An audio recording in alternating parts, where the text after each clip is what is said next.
ಶಾಸ್ತ್ರೀಯ ಕನ್ನಡ ಅತ್ಯುನ್ನತ ಅಧ್ಯಯನ ಕೇಂದ್ರ, ಭಾರತೀಯ ಭಾಷಾ ಸಂಸ್ಥಾನ ಮೈಸೂರು ಹಾಗೂ ಸಾರ್ವಜನಿಕ ಶಿಕ್ಷಣ ಇಲಾಖೆ ಇವರ ಸಹಯೋಗದಲ್ಲಿ ಪ್ರೌಢಶಾಲಾ ಶಿಕ್ಷಕರಿಗಾಗಿ ಕನ್ನಡ ಪಠ್ಯ ಬೋಧನೆ ಮತ್ತು ತರಬೇತಿ ಈ ಕಾರ್ಯವನ್ನು 5 ದಿನಗಳ ಕಮ್ಮಟದ ಮೂಲಕ ಹಮ್ಮಿಕೊಂಡು ಈ ಎರಡು ಸಂಸ್ಥೆ ಮತ್ತು ಇಲಾಖೆಯವರು ಬಹಳ ಒಳ್ಳೆಯ ಕೆಲಸವನ್ನು ಮಾಡ್ತಾ ಇದ್ದಾರೆ ಅಂತ ನನ್ನ ಭಾವನೆ. ಇಲ್ಲೆಲ್ಲರೂ ಸಾಕಷ್ಟು ಅನುಭವಸ್ಥರು, ಮಧ್ಯ ವಯಸ್ಸ ಮೀರಿದವರು ಸಾಕಷ್ಟು ಸಂಖ್ಯೆಯಲ್ಲಿ ಇರುವುದರಿಂದ ನಿಮ್ಮೆಲ್ಲರಿಗೂ ಅಧ್ಯಾಪನದ ಬಗೆಗೆ ಸಾಕಷ್ಟು ತಿಳುವಳಿಕೆ ಮತ್ತು ಅನುಭವ ಇದೆ ಅಂತ ನಾನು ಭಾವಿಸ್ತೀನಿ.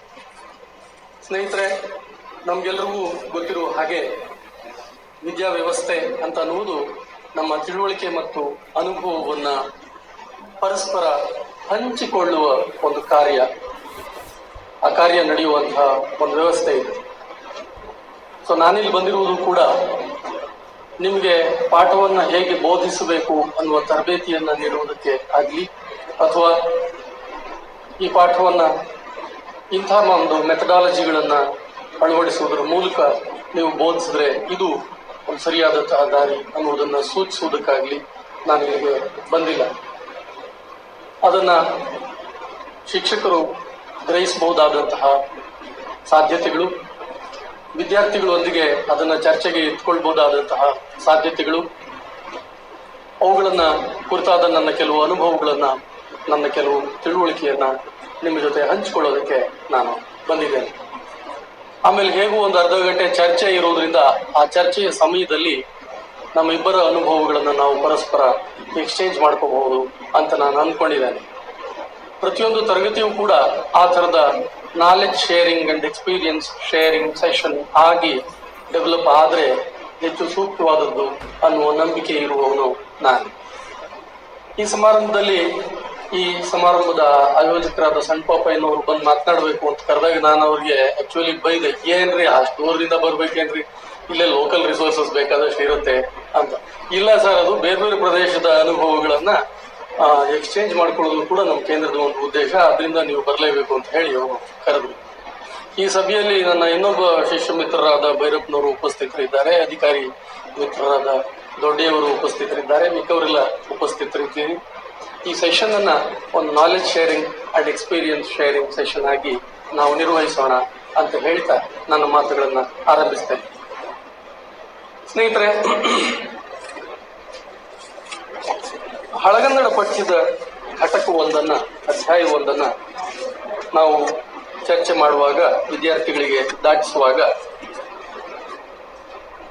ಅದನ್ನ ನಾವು ಯಾತಕ್ಕೆ ಬೋಧಿಸಬೇಕು ಅಥವಾ ಅಂಥ ಒಂದು ಘಟಕದ ಬೋಧನೆಯ ಉದ್ದೇಶಗಳೇನು ಮತ್ತು ಆ ಉದ್ದೇಶಗಳಿಗೆ ಬೇಕಾದಂತಹ ವಿಧಾನಗಳು ಯಾವುವು ಅನ್ನುವುದನ್ನು ನಾವು ಮೊದಲು ಚಿಂತಿಸಿ, ತರ್ಕಿಸಿ, ಆನಂತರದಲ್ಲಿ ಬೋಧನೆಗೆ ಹೊರಡತಕ್ಕದ್ದು ಅನ್ನುವ ತಿಳುವಳಿಕೆಯನ್ನು ನಾನು. ಅಂದ್ರೆ ನಿಮ್ಮ ಬೋಧನೆಯ ಉದ್ದೇಶಗಳೇನು ಅನ್ನುವುದನ್ನ ಮೊದಲು ನೀವು ಖಚಿತಪಡಿಸಿಕೊಂಡ್ರೆ ಆನಂತರದಲ್ಲಿ ಅದಕ್ಕೆ ತಕ್ಕಾದಂತಹ ವಿಧಾನಗಳನ್ನು ರೂಪಿಸಿಕೊಳ್ಳುವುದಕ್ಕೆ ಸಾಧ್ಯ ಆಗುತ್ತೆ. ಈ ಬೋಧನೆಯ ಉದ್ದೇಶಗಳು ಮತ್ತು ವಿಧಾನಗಳು ಇವು ಯಾವಾಗಲೂ ಒಂದು ರೀತಿಯಲ್ಲಿ ಸ್ಥಳೀಯ ಸಂಸ್ಕೃತಿಯ ಹಿನ್ನೆಲೆಯಲ್ಲಿ ಮತ್ತು ಆಯಾಯ ಪಠ್ಯ ಘಟಕ ಅಧ್ಯಾಯದ ಹಿನ್ನೆಲೆಯಲ್ಲಿ ರೂಪಿಸಿಕೊಳ್ಬೇಕಾದಂತಹ ಸಂಗತಿಗಳು. ಜನರಲ್ ಆದಂತಹ ಕೆಲವು ಟೀಚಿಂಗ್ ಮೆಥಡ್ಸ್ ಇರುತ್ತೆ, ಜನರಲ್ ಆದಂತಹ ಕೆಲವು ಉದ್ದೇಶಗಳು ವಿದ್ಯಾವ್ಯವಸ್ಥೆಯಲ್ಲಿ ಇರುತ್ತೆ. ಆದರೆ ಕೆಲವೊಮ್ಮೆ ಸ್ಥಳೀಯವಾಗಿ ಅವುಗಳು ವ್ಯತ್ಯಾಸವಾಗುವ ಸಾಧ್ಯತೆಗಳು ಇರ್ತವೆ. ಅಂದ್ರೆ ಬೀದರ್ನಂತ ಪ್ರದೇಶದ ಭಾಷಿಕ ಪರಿಸರ, KGF ಕೋಲಾರ, ಪಾವಗಡ ಈ ತರದ ಪ್ರದೇಶದ, ಮಂಗಳೂರಿನ ಪ್ರದೇಶದ ಭಾಷಿಕ ಪರಿಸರ ಭಿನ್ನವಾದದ್ದು. ಹಾಗಾಗಿ ಸ್ಥಳೀಯವಾಗಿ ಅದರದೇ ಆದಂತಹ ಸಾಂಸ್ಕೃತಿಕವಾದಂತಹ, ಭಾಷಿಕವಾದಂತಹ ಪರಿಸರ ಭಿನ್ನವಾಗಿ ಇರುವುದರಿಂದ ಆಯಾ ಪರಿಸರದ ಮಕ್ಕಳು ಅಲ್ಲಿ ಕಲಿಯುವುದಕ್ಕೆ ಬರುವುದರಿಂದ ಆ ಪರಿಸರಕ್ಕೆ ಸ್ಥಳೀಯ ಅಗತ್ಯಕ್ಕೆ ಅನುಗುಣವಾಗಿ ನಮ್ಮ ಶಿಕ್ಷಣದ ಬೋಧನೆಯ ಉದ್ದೇಶ ಮತ್ತು ವಿಧಾನಗಳನ್ನ ಶಿಕ್ಷಕರಾದವರು ಚಿಂತಿಸಿ ರೂಪಿಸ್ಕೊಳ್ಬೇಕಾಗತ್ತೆ. ಹಾಗೇನೆ ಬೇಂದ್ರೆಯವರ ಪದ್ಯವನ್ನು ಪಾಠ ಮಾಡುವಾಗ ಮತ್ತು ದೇವನೂರು ಮಹಾದೇವ ಅವರ ಒಂದು ಭಾಷಣವನ್ನ ಲೇಖನವನ್ನ ಪಾಠ ಮಾಡುವಾಗ ಅಥವಾ ಕೆಮ್ಮನೆ ಮೀಸ ಒತ್ತನೆ ಈ ತರದ ಒಂದು ಪದ್ಯ ಭಾಗವನ್ನು ಹಳಗನ್ನಡ ಪದ್ಯ ಭಾಗವನ್ನು ಪಾಠ ಮಾಡುವಾಗ ನಾವು ಜನರಲ್ ಆದಂತಹ ಕೆಲವೇ ಸೂತ್ರಗಳನ್ನ ಎಲ್ಲ ಕಡೆನೂ ಅಪ್ಲೈ ಮಾಡೋಕೆ ಆಗೋದಿಲ್ಲ. ಅಂದ್ರೆ ಘಟಕವಾರು ಅಗತ್ಯತೆಗೆ ತಕ್ಕ ಹಾಗೆ ನಮ್ಮ ಉದ್ದೇಶಗಳನ್ನ ಮತ್ತು ನಮ್ಮ ವಿಧಾನಗಳನ್ನ ರೂಪಿಸ್ಕೊಳ್ಬೇಕಾಗತ್ತೆ. ಹಾಗಾಗಿ ಒಂದೊಂದು ಪಠ್ಯವನ್ನ ಬೋಧನೆ ಮಾಡುವಾಗಲೂ ಈ ಎರಡು ಮುಖ್ಯವಾದ ಅಂಶಗಳನ್ನ ನಾವು ಗಮನದಲ್ಲಿ ಇಟ್ಕೋಬೇಕಾಗತ್ತೆ. ಆಮೇಲೆ ಯಾವಾಗ್ಲೂ ಕೂಡ ಟೀಚರ್ಸು ಕ್ರಿಯಾಶೀಲವಾಗಿ ಸೃಜನಶೀಲವಾಗಿ ಇರಬೇಕಾಗತ್ತೆ, ಪ್ರಯೋಗಶೀಲವಾಗಿ ಇರಬೇಕಾಗತ್ತೆ. ಇದನ್ನೇನು ವಿಶೇಷವಾಗಿ ಹೇಳ್ಬೇಕಾದಿಲ್ಲ, ಪ್ರತಿಯೊಬ್ಬ ಟೀಚರ್ನಲ್ಲಿಯೂ ಆ ಗುಣಗಳು ಇರ್ತವೆ. ಪ್ರತಿಯೊಂದು ಪಾಠವನ್ನ ಮಾಡುವಾಗ್ಲೂ ಟೀಚರ್ಸು ಹಾಗೆ ನಿತ್ಯ ನಿರಂತರವಾಗಿ ಚಲನಶೀಲವಾಗಿ ಪ್ರಯೋಗಶೀಲವಾಗಿ ಬೋಧನೆಯನ್ನ ಮಾಡ್ತಾ ಇರ್ತಾರೆ, ಪಠ್ಯವನ್ನ ಚರ್ಚಿಸ್ತಾ ಇರ್ತಾರೆ. ಹಾಗಿರ್ಬೇಕು. ಕೆಲವೊಮ್ಮೆ ಕೆಲವು ಕ್ಲಸ್ಟರ್ಗಳಲ್ಲಿ, ಕೆಲವು ಸಂಪನ್ಮೂಲ ಕೇಂದ್ರಗಳಲ್ಲಿ ಈ ಫ್ಯಾನ್ ಸ್ವಲ್ಪ ಆಫ್ ಮಾಡಿದ್ರೆ ನೀವು ಕಿಟಕಿ ಗಾಜುಗಳನ್ನೆಲ್ಲ ತೆಗೆದ್ಬಿಟ್ರೆ ನ್ಯಾಚುರಲ್ ಗಾಳಿ ಬರುತ್ತೆ ಒಳಕ್ಕೆ, ದನಿ ಕೂಡ ನೀಟಾಗಿ ಕೇಳಿಸುತ್ತೆ. ಫ್ಯಾನ್ಗಳದೇ ದೊಡ್ಡ ಅಬ್ಬರ ಆಗ್ಬಿಟ್ಟಿದೆ. ಕಿಟಕಿಗಳನ್ನೆಲ್ಲ ಓಪನ್ ಮಾಡಿ ನ್ಯಾಚುರಲ್ ಗಾಳಿ ಬರಲಿ. ನ್ಯಾಚುರಲ್ ಗಾಳಿ ಬಂದ್ರೆ ಇದಕ್ಕಿದ್ದಾಗೆ ಹಾಲು ಕೂಲ್ ಆಗುತ್ತೆ. ನೋಡಿ ಈಗ ಎಷ್ಟು ಕ್ಲಿಯರ್ ಆಗಿದೆ ವಾಯ್ಸು. ನಾನೇನ್ ಜೋರಾಗಿ ಮಾತಾಡ್ತಾ ಇಲ್ಲ, ಮೊದಲು ಮಾತಾಡಿದಷ್ಟೇ ಮಾತಾಡ್ತಾ ಇದ್ದೀನಿ.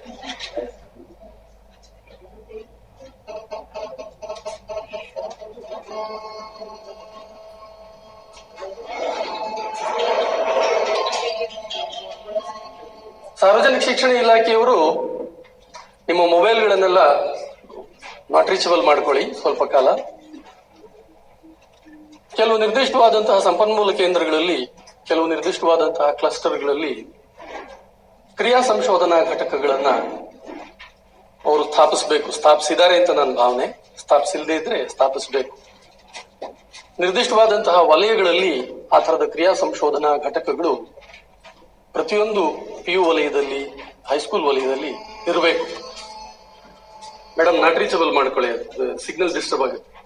ನಾಟ್ ರೀಚಬಲ್ ಮಾಡಿ, ಇಲ್ಲಾಂದ್ರೆ ಸ್ವಿಚ್ ಆಫ್ ಮಾಡಿ. ನಾಟ್ ರೀಚಬಲ್ ಮಾಡಿದ್ರು ಕೂಡ ನೀವು ಬೇಕಂದ್ರೆ ರೆಕಾರ್ಡ್ ಮಾಡ್ಕೋಬಹುದು, ಕಾಲ್ ಡಿಸ್ಟರ್ಬೆನ್ಸ್ ಇರಲ್ಲ. ಕ್ಷಮಿಸಿ. ಕ್ರಿಯಾ ಸಂಶೋಧನೆ ಅಂದ್ರೆ ಆಕ್ಷನ್ ರಿಸರ್ಚ್ ಅಂತ ಹೇಳಿ ಅಂತಾರಾಷ್ಟ್ರೀಯವಾಗಿ ನಿರಂತರವಾಗಿ ವಿದ್ಯಾವ್ಯವಸ್ಥೆಯ ಒಳಗಡೆ ಪ್ರತಿಯೊಂದು ಸಬ್ಜೆಕ್ಟ್ಗೂ ಸಂಬಂಧಪಟ್ಟ ಹಾಗೆ ಪ್ರತಿಯೊಂದು ನಿರ್ದಿಷ್ಟವಾದಂತಹ ಪ್ರದೇಶಗಳಲ್ಲಿಯೂ ಈ ಆಕ್ಷನ್ ರಿಸರ್ಚ್ ಅನ್ನೋದು ನಡೀತಾ ಇರಬೇಕು. ಅಂದ್ರೆ ಹೇಗೆ ಪಾಠ ಮಾಡಬೇಕು, ಏನನ್ನ ಪಾಠ ಮಾಡಬೇಕು, ಯಾವ ಕಾರಣಕ್ಕೆ ಪಾಠ ಮಾಡಬೇಕು, ಎಷ್ಟನ್ನ ಪಾಠ ಮಾಡಬೇಕು, ವಿದ್ಯಾರ್ಥಿಗಳಿಗೆ ಎಷ್ಟನ್ನು ಕಲಿಸಬೇಕು, ಏನನ್ನು ಕಲಿಸಬೇಕು, ಹೇಗೆ ಕಲಿಸಬೇಕು ಅನ್ನುವ ಕುರಿತಾಗಿ ನಿರಂತರವಾದಂತಹ ಪ್ರಾಯೋಗಿಕ ಸಂಶೋಧನೆ, ಕ್ರಿಯೆಯ ಮೂಲಕವೇ ನಡೆಯುವ ಸಂಶೋಧನೆ. ಕೆಲವೊಮ್ಮೆ ದೊಡ್ಡ ದೊಡ್ಡವರು ಪಾಲಿಸಿ ಮೇಕರ್ಸ್ ಮೇಲ್ಗಡೆ ಕೂತ್ಕೊಂಡು ಇಂಟೆಲೆಕ್ಚುಯಲ್ ಆಗಿ ಹವಾನಿಯಂತ್ರಿತ ಕೊಠಡಿಗಳಲ್ಲಿ ಕೆಲವು ನಿರ್ಧಾರಗಳನ್ನ ತಗೊಳ್ತಾರೆ. ಅವು ಜಾರಿಗೊಳ್ಳುವಾಗ ಫೇಲ್ ಆಗ್ತವೆ. ಜಾರಿ ಮಾಡುವವರೇ ಹೊಸ ಕ್ರಿಯೆಗಳನ್ನ ಪ್ರಯೋಗಿಸುವ ಮೂಲಕ ಆ ಕ್ರಿಯೆಯ ಮೂಲಕವೇ ಬೋಧನಾ ವಿಧಾನಗಳನ್ನ ಮತ್ತು ಬೋಧನೆಯ ಉದ್ದೇಶ ಸಾಧನೆಯ ಮಾರ್ಗಗಳನ್ನ ನಿರಂತರವಾಗಿ ಶೋಧಿಸ್ತಾ ಇರಬೇಕು. ಒಂದು ಕಡೆ ನಿಮಗೆ ಯಶಸ್ವಿಯಾದಂತಹ ಒಂದು ಮಾರ್ಗ ಇನ್ನೊಂದು ಕಡೆ ಯಶಸ್ವಿ ಆಗ್ಲಾರದು. ಸೊ ಹಾಗೆ ಬೇರೆ ಬೇರೆ ಪ್ರದೇಶಗಳಲ್ಲಿ ಪರ್ಟಿಕ್ಯುಲರ್ ಆದಂತಹ ಪಠ್ಯಗಳನ್ನು ಕೂಡ ನಿರಂತರ ಈ ರೀತಿಯ ಕ್ರಿಯಾ ಸಂಶೋಧನೆಗೆ ಗುರಿಪಡಿಸಿದ್ರೆ ನಾವು ನಮ್ಮದೇ ಆದಂತಹ ಬೋಧನಾ ವಿಧಾನಗಳಿಗೆ ತಲುಪುವುದಕ್ಕೆ ಮತ್ತು ಹೊಸ ಹೊಸ ಬೋಧನಾ ಮಾರ್ಗಗಳನ್ನ ಕಂಡುಕೊಳ್ಳುವುದಕ್ಕೆ ಸಾಧ್ಯ ಆಗುತ್ತೆ. ಸ್ನೇಹಿತರೆ, ಈ ಹಿನ್ನೆಲೆಯಲ್ಲಿ ನಾವು ಕೆಮ್ಮನೆ ಮೀಸೆ ಒತ್ತನೆ ಅನ್ನುವ ಒಂದು ಘಟಕ ಏನಿದೆ, ಆ ಘಟಕವನ್ನ ಬೋಧನೆ ಮಾಡುವಾಗ, ಪಾಠ ಮಾಡುವಾಗ, ಚರ್ಚೆ ಮಾಡುವಾಗ, ನಾನು ಯಾಕೆ ಬೇರೆ ಬೇರೆ ಶಬ್ದಗಳನ್ನ ಬಳಸ್ತಾ ಇದ್ದೀನಿ ಅಂತಂದ್ರೆ, ನಾವೆಲ್ಲರೂ ಸಾಮಾನ್ಯವಾಗಿ ಒಂದು ಭಾವನೆಯಲ್ಲಿರ್ತೀವಿ. ಟೀಚರ್ಸ್ ಎಲ್ಲ ತಿಳಿದವರು ಅನ್ನುವ ಭಾವನೆಯಲ್ಲಿರ್ತೀವಿ. ನಮಗ್ ಗೊತ್ತಿಲ್ಲದಿರೋದು ಏನೂ ಇಲ್ಲ, ವಿ ಆರ್ ಲರ್ನೆಡ್. ಆಮೇಲೆ ಎದುರುಗಡೆ ಇರುವ ವಿದ್ಯಾರ್ಥಿಗಳೆಲ್ಲ ದಡ್ಡರು ಅಂತ ಭಾವಿಸಿರ್ತೀವಿ, ಅವ್ರಿಗೇನೂ ಗೊತ್ತಿಲ್ಲ ಅಂತ ಭಾವಿಸಿರ್ತೀವಿ. ಮೊದಲಿಗೆ ಒಂದು ಸ್ಪಷ್ಟೀಕರಣವನ್ನು ಕೊಡ್ಲಿಕ್ಕೆ ನಾನು ಬಯಸ್ತೇನೆ. ಅದೇನು ಅಂತಂದ್ರೆ, ಟೀಚರ್ಸು ತಮ್ಮನ್ನ ತಾವು ಟೀಚರ್ ಅಂತ ಕರ್ಕೊಳ್ಳುವುದಕ್ಕಿಂತ ತರಗತಿಯಲ್ಲಿ ಫೆಸಿಲಿಟೇಟರ್ ಅಂತ ಕರ್ಕೊಳ್ಬೇಕು. He is or she is a co learner. ವಿದ್ಯಾರ್ಥಿಗಳ ಜೊತೆಯಲ್ಲಿಯೇ, ವಿದ್ಯಾರ್ಥಿ ಸಮುದಾಯದ ಜೊತೆಯಲ್ಲಿಯೇ ಶಿಕ್ಷಕರಾದವರು ನಿರಂತರವಾಗಿ ಕಲಿತಾ ಇರ್ತಾರೆ, ನಿರಂತರವಾಗಿ ಅನುಭವವನ್ನು ಪಡೀತಾ ಇರ್ತಾರೆ, ತಮ್ಮನ್ನ ತಾವು ಬೇರೆ ಬೇರೆ ಪ್ರಯೋಗಗಳಿಗೆ ಒಡ್ಡಿಕೊಳ್ಳುವ ಮೂಲಕ. So teacher is a facilitator to facilitate students to learn. ವಿದ್ಯಾರ್ಥಿಗಳಿಗೆ ಟೀಚರ್ ಕಲಿಯುವುದಕ್ಕೆ ಅನುವು ಮಾಡಿಕೊಡ್ಬೇಕು.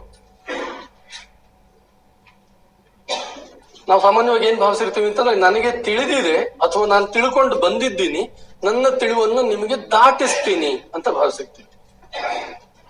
ಮತ್ತು ವಿದ್ಯಾರ್ಥಿಗಳನ್ನ ಸಂಬೋಧಿಸುವಾಗ ಅವರಿಗೆ ಮಾತನಾಡುವುದಕ್ಕೆ ಅವಕಾಶವನ್ನೇ ಕೊಡದೆ, ಅವರಿಗೆ ಕ್ರಿಯಾಶೀಲವಾಗಿರುವುದಕ್ಕೆ ಅವಕಾಶವನ್ನೇ ಕೊಡದೆ, ಕೆಲವೊಮ್ಮೆ ನಾವು ದಡ್ಡ, ಸುಮ್ಮನೆ ಕೇಳಿಸ್ಕೊ, keep quiet, silence, keep silence, ಮಾನಿಟರ್ಗೆ ಬೇರೆ ಮಾಡ್ಬಿಡ್ತೀವಿ. ಆ ಮಾನಿಟರ್ಗಳ ಕೆಲಸ ಏನು ಅಂತಂದ್ರೆ, ಟೀಚರ್ ಇಲ್ಲದೆ ಇರುವಾಗ ಮಾತಾಡೋರ ಹೆಸರು ಬೋರ್ಡ್ ಮೇಲೆ ಬರೆದು ಅವ್ರು ಹೊಡೆಸೋದು.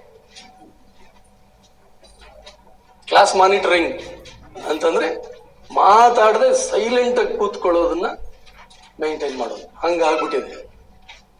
ಸೊ ಪಾರ್ಟಿಸಿಪೇಟರಿ ಲರ್ನಿಂಗ್ ಅಂತ ನಾವೇನ್ ಕರಿತೀವಿ, ಅದೊಂದು ಬಹಳ ಒಳ್ಳೆಯ ಮೆಥಡ್. ಅದು ಕ್ರಿಯಾಶೀಲವಾಗಿ ಪ್ರತಿಯೊಬ್ಬ ವಿದ್ಯಾರ್ಥಿಯು ಕೂಡ ತರಗತಿಯಲ್ಲಿ ಒಂದಲ್ಲ ಒಮ್ಮೆ ಮಾತನಾಡುವ ಅವಕಾಶ ಆತನಿಗೆ ಸಿಗಬೇಕು. ನಾವು ಹಲವಾರು ಕೌಶಲ್ಯಗಳನ್ನ ಕಲಿಸುವ ಗುರಿಯನ್ನ ಇಟ್ಕೊಳ್ಬೇಕಾಗುತ್ತೆ, ಉದ್ದೇಶವನ್ನ ಇಟ್ಕೊಳ್ಬೇಕಾಗುತ್ತೆ.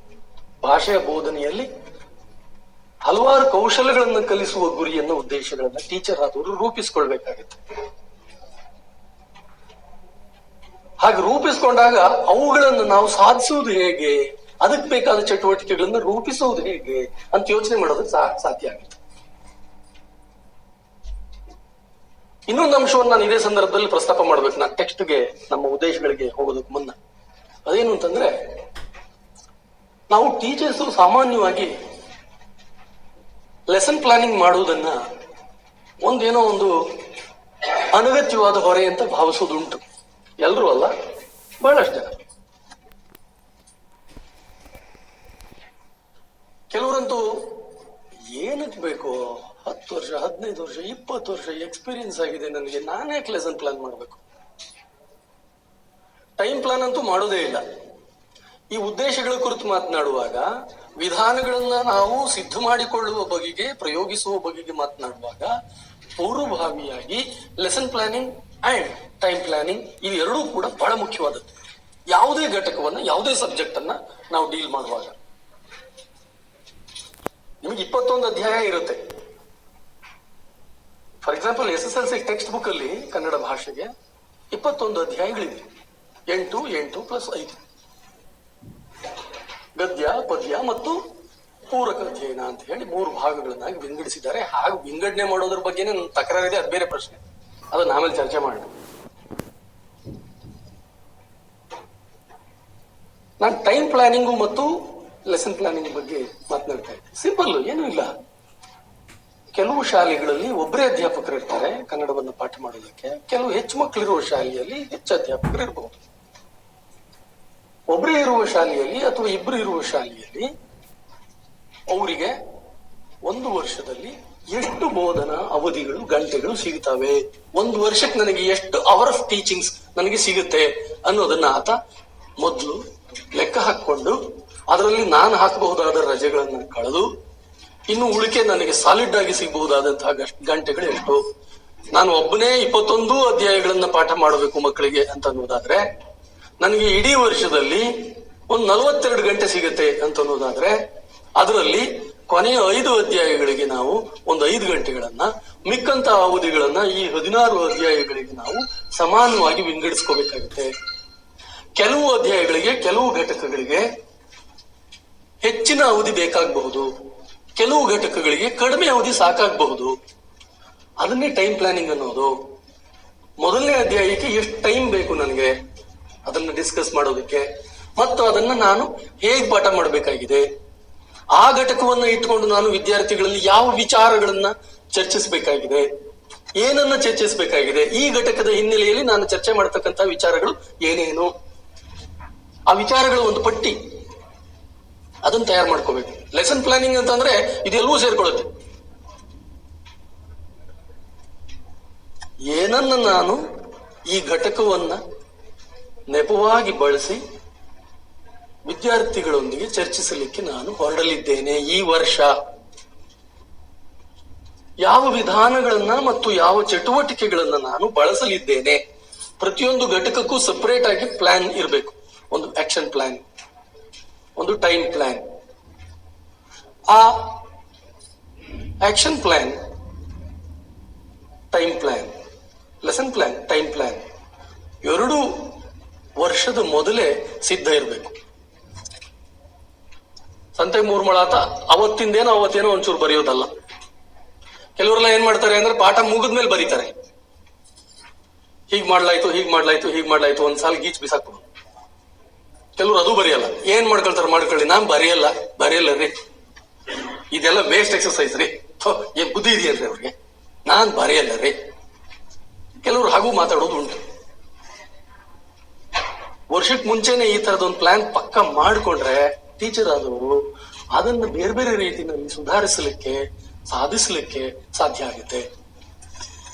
ಸೊ ಈಗ ಈ ಕೆಮ್ಮನೆ ಮೀಸೆ ಒತ್ತನೆ ಈ ಘಟಕಕ್ಕೆ ಪರ್ಟಿಕ್ಯುಲರ್ ಆಗಿ ಯಾವ ಉದ್ದೇಶಗಳನ್ನ ಇಟ್ಕೊಂಡು ನಾವು ಹೊರಡಬಹುದು ವಿದ್ಯಾರ್ಥಿಗಳ ಜೊತೆ ಈ ಘಟಕವನ್ನು ಚರ್ಚಿಸಲಿಕ್ಕೆ ಅಂತ ನಾನು ಕೆಲವು ವಿಚಾರಗಳನ್ನ ನಿಮ್ ಜೊತೆ ಶೇರ್ ಮಾಡ್ಕೊಳ್ಳೋದಕ್ಕೆ ಪ್ರಯತ್ನಿಸ್ತೀನಿ. ಆ ಎಲ್ಲ ನಾನು ಏನೇನು ಹೇಳ್ತೀನಿ ಅವೆಲ್ಲವನ್ನೂ ನೀವು ಪ್ರಯತ್ನಿಸಬೇಕು ಅಂತೇನೂ ಅಲ್ಲ. ಎಷ್ಟೆಲ್ಲ ಸಾಧ್ಯತೆಗಳಿದಾವೆ ಅನ್ನುವುದನ್ನ ಹಂಚಿಕೊಳ್ಳೋದು ನನ್ನ ಇಲ್ಲಿನ ಉದ್ದೇಶ. ಮೊದಲನೇದಾಗಿ ನಾವೆಲ್ಲರೂ ಸಾಮಾನ್ಯವಾಗಿ ಏನ್ ಮಾಡ್ತೀವಿ ಅಂತಂದ್ರೆ ಪಠ್ಯದ ಅರ್ಥವನ್ನ ವಿವರಿಸ್ತೀವಿ. ಅದನ್ನ ಸರಳ ಕನ್ನಡಕ್ಕೆ ಅನುವಾದಿಸಿ ಹೇಳ್ತೀವಿ. ಹಳಗನ್ನಡ ಆಗಿರುವಾಗ 2 ಕೆಲಸ ಮಾಡ್ತೀವಿ. ಒಂದು ಹೊಸಗನ್ನಡಕ್ಕೆ ಅದನ್ನ ಭಾಷಾಂತರಿಸುವ ಕೆಲಸ, ಇನ್ನೊಂದು ಕಥಾಂತರಿಸುವ ಕೆಲಸ. ಭಾಷಾಂತರ ಮತ್ತು ಕಥಾಂತರ ನಾವು ಸಾಮಾನ್ಯವಾಗಿ ಮಾಡ್ತೀವಿ. ಸರಳಗನ್ನಡದಲ್ಲಿ ಅದನ್ನ ಅರ್ಥವನ್ನು ವಿವರಿಸೋದು ಮತ್ತು ಅಂತಿಮವಾಗಿ ನೋಡ್ರ ಇದರಲ್ಲಿರೋ ಕತೆ ಇಷ್ಟೇ ಕಣ್ರ, ನೋಡ್ರಮ್ಮ ಇದರಲ್ಲಿರೋ ಕತೆ ಇಷ್ಟೇ ಕಣ್ರಮ್ಮ ಅಂತ ಒಂಚೂರು ಕತೆ ಮಾಡಿ ಅದನ್ನ ಹೇಳ್ಬಿಡು. ಮಕ್ಕಳಿಗೆ ನೀವು ಯಾವ ಪಾಠ ಹೇಳಿದ್ರು ಅವರು ಅದನ್ನ ಕಥಾಂತರವನ್ನಾಗಿ ತಮ್ಮ ಮನಸ್ಸಿನಲ್ಲಿ ರೂಪಿಸ್ಕೊಳ್ತಾರೆ. ಕಥೆಯಾಗಿ ಅದನ್ನ ರೂಪಿಸ್ಕೊಂಡು ಅದನ್ನ ನೆನಪಿಟ್ಕೊಳ್ಳೋದಕ್ಕೆ ಅವರು ಪ್ರಯತ್ನಿಸ್ತಾರೆ. ಟೀಚರ್ಸ್ ಕ್ಲಾಸ್ ರೂಮ್ ನಲ್ಲಿ ಕೆಲವೊಮ್ಮೆ ಹಾಗೆ ಮಾಡ್ತಾರೆ. ಪ್ರಬಂಧವನ್ನು ಕಥೆಯನ್ನಾಗಿ, ಹಳಗನ್ನಡ ಪದ್ಯ ಭಾಗವನ್ನೂ ಕಥೆಯನ್ನಾಗಿ, ಪದ್ಯವನ್ನೂ ಕಥೆಯನ್ನಾಗಿ ಪರಿವರ್ತಿಸುವ ಕೆಲಸ ತರಗತಿಗಳಲ್ಲಿ ನಡೀತಾ ಇರುತ್ತೆ. ವಿದ್ಯಾರ್ಥಿಗಳು ಆ ತರದ ಒಂದು ಎಕ್ಸರ್ಸೈಸ್ ಅನ್ನ ತಮ್ಮ ಮನಸ್ಸಿನ ಒಳಗೇನೆ ಮಾಡ್ತಾ ಇರ್ತಾರೆ. ಹೀಗೆ ದಾಟಿಸುವಾಗ ನಾವು ಇನ್ನೊಂದು ಮಾಡ್ತೀವಿ. ಕೆಲವು ಪ್ರಬಂಧಗಳನ್ನ ಅಥವಾ ಕೆಲವು ನಿರ್ದಿಷ್ಟವಾದಂತಹ ಲೇಖನಗಳನ್ನ ಪಾಠ ಮಾಡುವಾಗ ಇನ್ನೊಂದು ಮಾಡ್ತೀವಿ, ಸಾರಾಂಶ. ಗೈಡ್ಗಳು ಅದನ್ನೇ ಮಾಡೋದು. ಸಾರಾಂಶೀಕರಣ ಇದೆಯಲ್ಲ, ಪಠ್ಯದ ಸಾರಾಂಶೀಕರಣ ಇದೆಯಲ್ಲ, ಗೈಡ್ಗಳು ಮಾಡೋ ಮೊದಲನೇ ಕೆಲಸ. ವಿದ್ಯಾರ್ಥಿಗಳು ಪರೀಕ್ಷೆಗೆ ಸಿದ್ಧ ಆಗುವಾಗ ಆ ಸಾರಾಂಶ ಓದ್ಕೊಂಡ್ಬಿಡ್ತಾರೆ. ಏನ್ ಬಂದ್ರು ಅದನ್ನೇ ಬರೆಯ. ಕೆಲವು ಟೀಚರ್ಸು ಕೂಡ ಹಾಗೆ ಮಾಡೋದುಂಟು. ಇನ್ ಕೆಲವು ಟೀಚರ್ಸ್, ವಿಶೇಷವಾಗಿ ಇಂಗ್ಲಿಷ್ ಭಾಷೆಯನ್ನ ಡೀಲ್ ಮಾಡುವ ಟೀಚರ್ಸು ಒಂದು ಸಾರಾಂಶ ಬರೆಸ್ಬಿಡ್ತಾರೆ. ಕೆಲವರಂತೂ ಟೀಚರ್ಸು ಪ್ರಶ್ನೆ ಉತ್ತರ ಪಾಠದಲ್ಲೇನೆ ಬ್ರಾಕೆಟ್ ಹಾಕಿ ನಂಬರ್ 1, ಇಲ್ಲಿಂದ ಇಲ್ಲಿ ಬ್ರಾಕೆಟ್ ಹಾಕೋ ಇದು ನಂಬರ್ 1, ಇಲ್ಲಿಂದ ಇಲ್ಲಿ ಬ್ರಾಕೆಟ್ ಹಾಕೋ ಇದು ನಂಬರ್ 2. ಇದು ಮೊದಲನೇ ಪ್ರಶ್ನೆಗೆ, ಇದು 2ನೇ ಪ್ರಶ್ನೆಗೆ, ಅಲ್ಲೇ ಬರ್ಕೊಳ್ಳೋ ಅಲ್ಲೇ ಓದ್ಕೊಳ್ಳೋ, ಫಿನಿಶ್.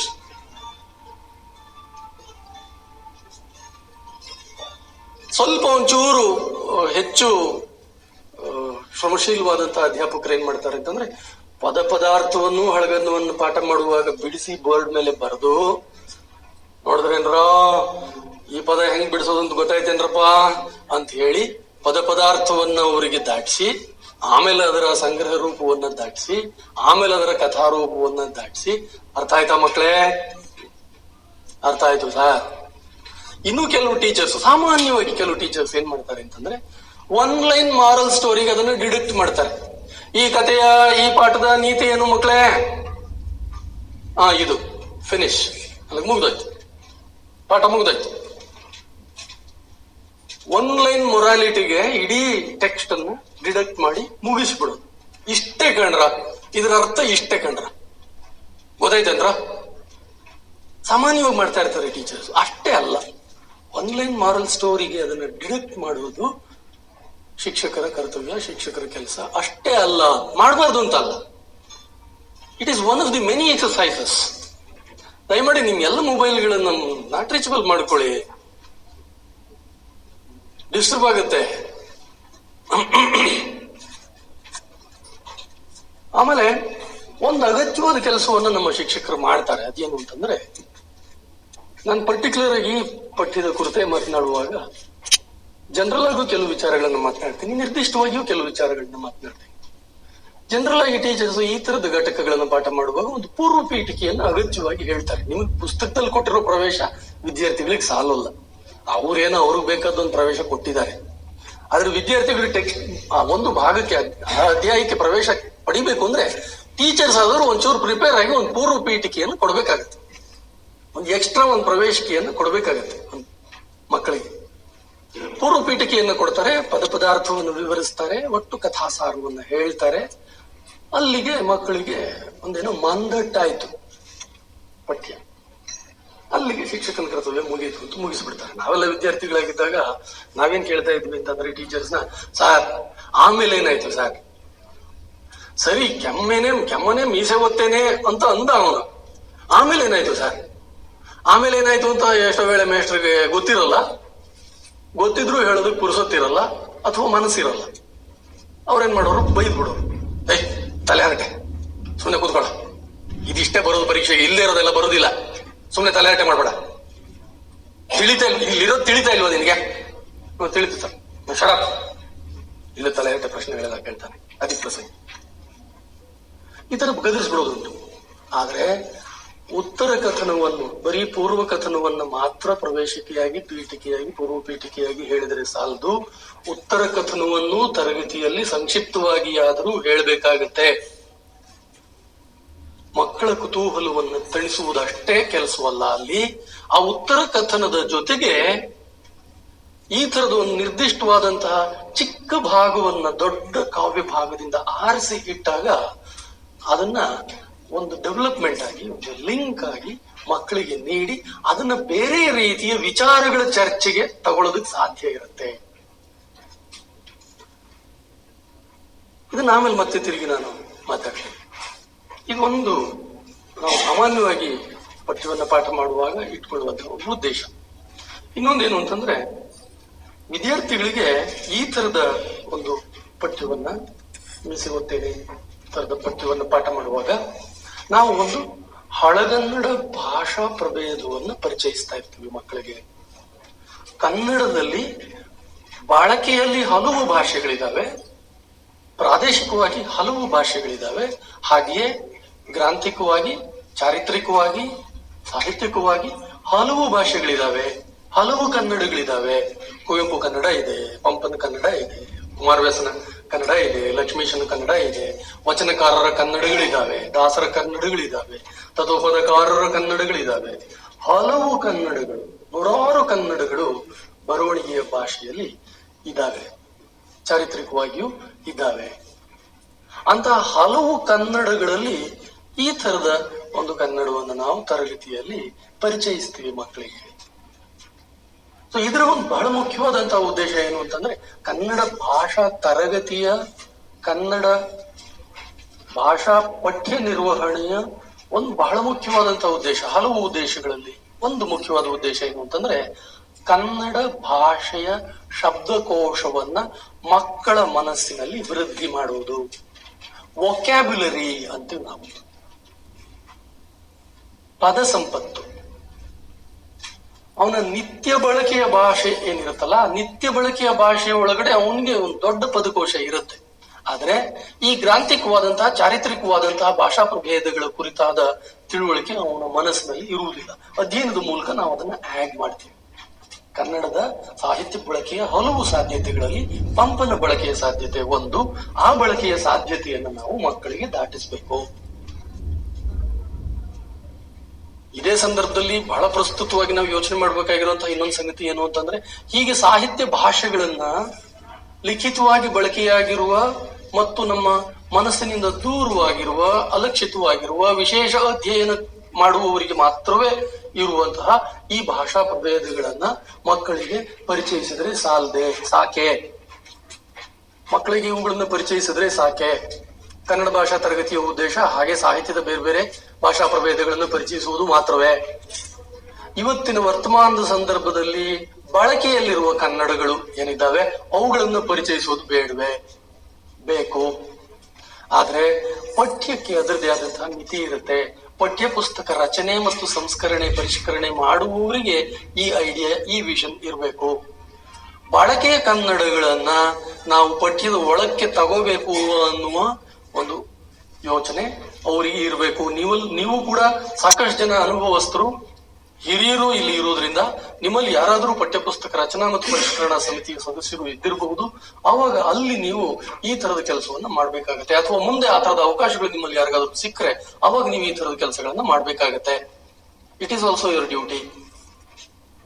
ಏನನ್ನ ಪಠ್ಯವನ್ನಾಗಿ ಮಾಡಬೇಕು ಅಂತ ಅನ್ನೋದಿದೆಯಲ್ಲ, ಇದು ಬಹಳ ದೊಡ್ಡ ವಿಷನ್ ಇರುವಂತಹ ವ್ಯಕ್ತಿಗೆ ಬೇಕಾದಂತಹ ಒಂದು ಪ್ರಶ್ನೆ. ಒಂದು ಸಮುದಾಯವನ್ನ, ಒಂದು ಹೊಸ ಪೀಳಿಗೆಯನ್ನ ಭಾಷಿಕವಾಗಿ ನಿರ್ಮಾಣ ಮಾಡುವಾಗ ನಮ್ಮ ಈ ಹೊತ್ತಿನ ಬಳಕೆಯ ಕನ್ನಡಗಳನ್ನ ಪಠ್ಯದ ಒಳಕ್ಕೆ ತಗೊಂಡ್ರೆ, ನ್ಯಾಯಾಂಗದಲ್ಲಿ ಭಾಷೆಯನ್ನ ಬಳಸ್ತೀವಿ, ಗಣಕದಲ್ಲಿ ಭಾಷೆಯನ್ನ ಬಳಸ್ತೀವಿ, ಯಾವ್ದೋ ಆಡಳಿತಾಂಗದಲ್ಲಿ ಪೊಲೀಸ್ ಡಿಪಾರ್ಟ್ಮೆಂಟ್ ನಲ್ಲಿ ಒಂದು ವ್ಯವಹಾರ ಭಾಷೆ ಇರುತ್ತೆ, ರೆವಿನ್ಯೂ ಡಿಪಾರ್ಟ್ಮೆಂಟ್ ನಲ್ಲಿ ಒಂದು ವ್ಯವಹಾರ ಭಾಷೆ ಇರುತ್ತೆ, ಒಂದು ಆಡಳಿತ ಭಾಷೆ ಅಂತ ಇರುತ್ತೆ. ಯಾರೋ ಪಂಚನಾಮೆ ಬರೀತಾರೆ, ಒಬ್ರು ಯಾರೋ ಲೆಕ್ಕಪತ್ರ ಬರೀತಾರೆ, ಒಬ್ರು ಯಾರೋ ಒಂದು ಕ್ರಯಪತ್ರ ಬರೀತಾರೆ. ಅವುಗಳನ್ನೆಲ್ಲ ಬೇರೆ ಬೇರೆ ರೀತಿಯಲ್ಲಿ ಅನುಸಂಧಾನ ಮಾಡುವಂತಹ ಸಾಧ್ಯತೆಗಳು ಸಮಾಜದಲ್ಲಿ ಇರ್ತವೆ. ವಿದ್ಯಾರ್ಥಿಯನ್ನ ನಾವು ಆ ರೀತಿಯ ಅನುಸಂಧಾನಕ್ಕೆ ಸಿದ್ಧಪಡಿಸಬೇಕಾ ಬೇಡವಾ? ಸಿದ್ಧಪಡಿಸಬೇಕು. ಅದಕ್ಕೆ ಪಠ್ಯದಲ್ಲಿ ಅವಕಾಶ ಇದೆಯಾ? ಅವಕಾಶ ಕೆಲವೊಮ್ಮೆ ಇರಲ್ಲ.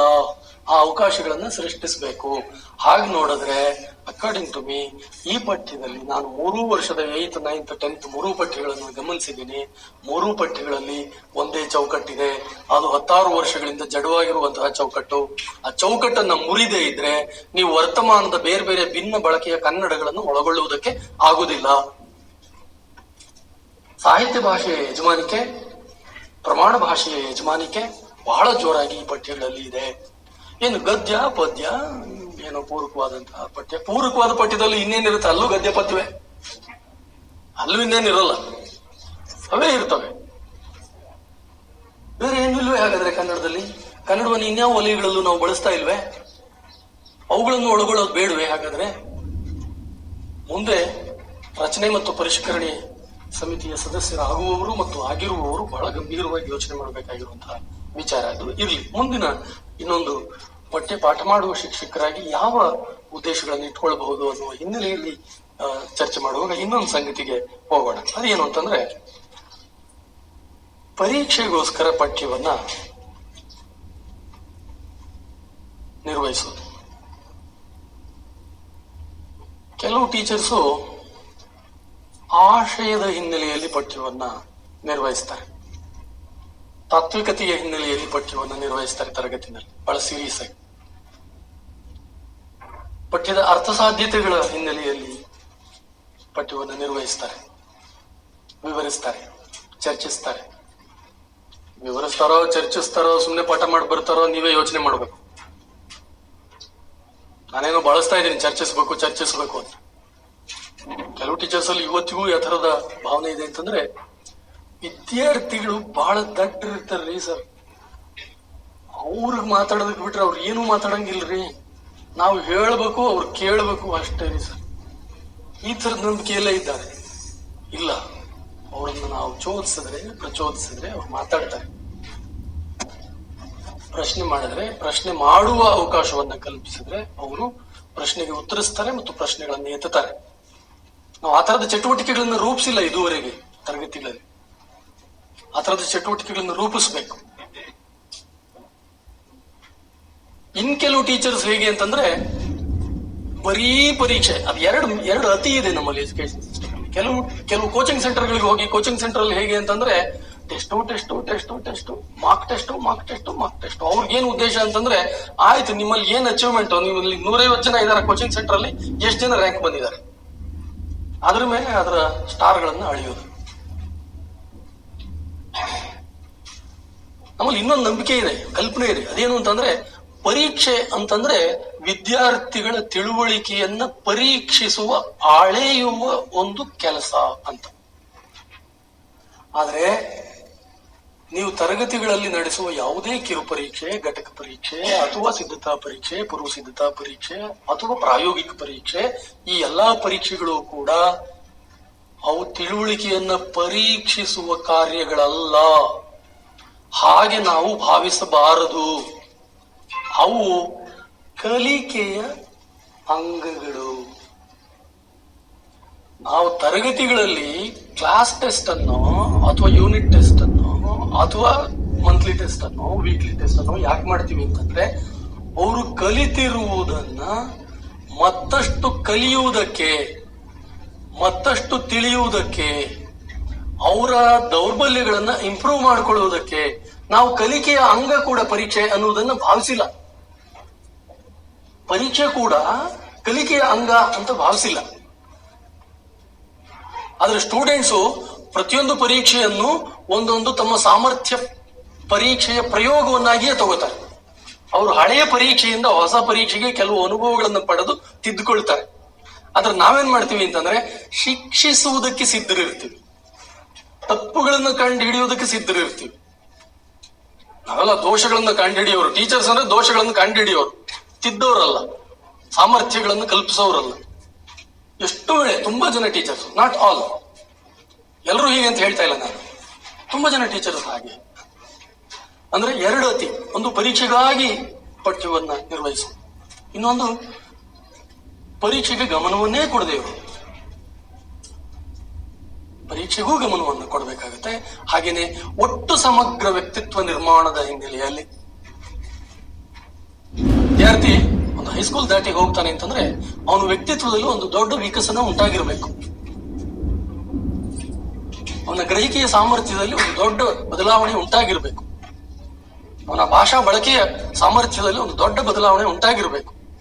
ಅವನ ಲೋಕದೃಷ್ಟಿ, ಲೋಕವನ್ನ ಗ್ರಹಿಸುವ ನಿಲುವು, ಅವನ ತರ್ಕಶಕ್ತಿ, ಅವುಗಳಲ್ಲಿ ಒಂದು ದೊಡ್ಡ ಬದಲಾವಣೆ ಉಂಟಾಗಿರ್ಬೇಕು, ಗುಣಾತ್ಮಕವಾದ ಬದಲಾವಣೆ ಉಂಟಾಗಿರ್ಬೇಕು. ಭಾಷಾ ತರಗತಿಯ ಉದ್ದೇಶಗಳೇನು ಹಾಗಾದ್ರೆ ಇವೆಲ್ಲವೂ ಭಾಷಾ ತರಗತಿಯ ಉದ್ದೇಶಗಳೇ. ಆ ತರದ ಉದ್ದೇಶಗಳನ್ನ ನಾವು ಸ್ಪಷ್ಟಪಡಿಸ್ಕೊಳ್ಳದೆ ಇದ್ರೆ ಒಂದೊಂದು ಘಟಕವನ್ನ ಡೀಲ್ ಮಾಡುವಾಗ್ಲೂ ನಾವು ಬರೀ ಪರೀಕ್ಷೆಯ ಉದ್ದೇಶಕ್ಕೆ ಮಾತ್ರವೇ, ಅಥವಾ ಅರ್ಥ ಹೇಳು ಕತೆ ಹೇಳು ಅಷ್ಟಕ್ಕೆ ಮಾತ್ರವೇ ಸೀಮಿತವಾಗಿ ಬಿಡ್ತೀವಿ. ಹಾಗಾಗ್ಬಾರ್ದು. ಮತ್ತೆ ನಮ್ಮ ಉದ್ದೇಶಗಳನ್ನೇ ನಾನು ಎಡ್ತಾಗ್ತಾ ಇದ್ದೀನಿ.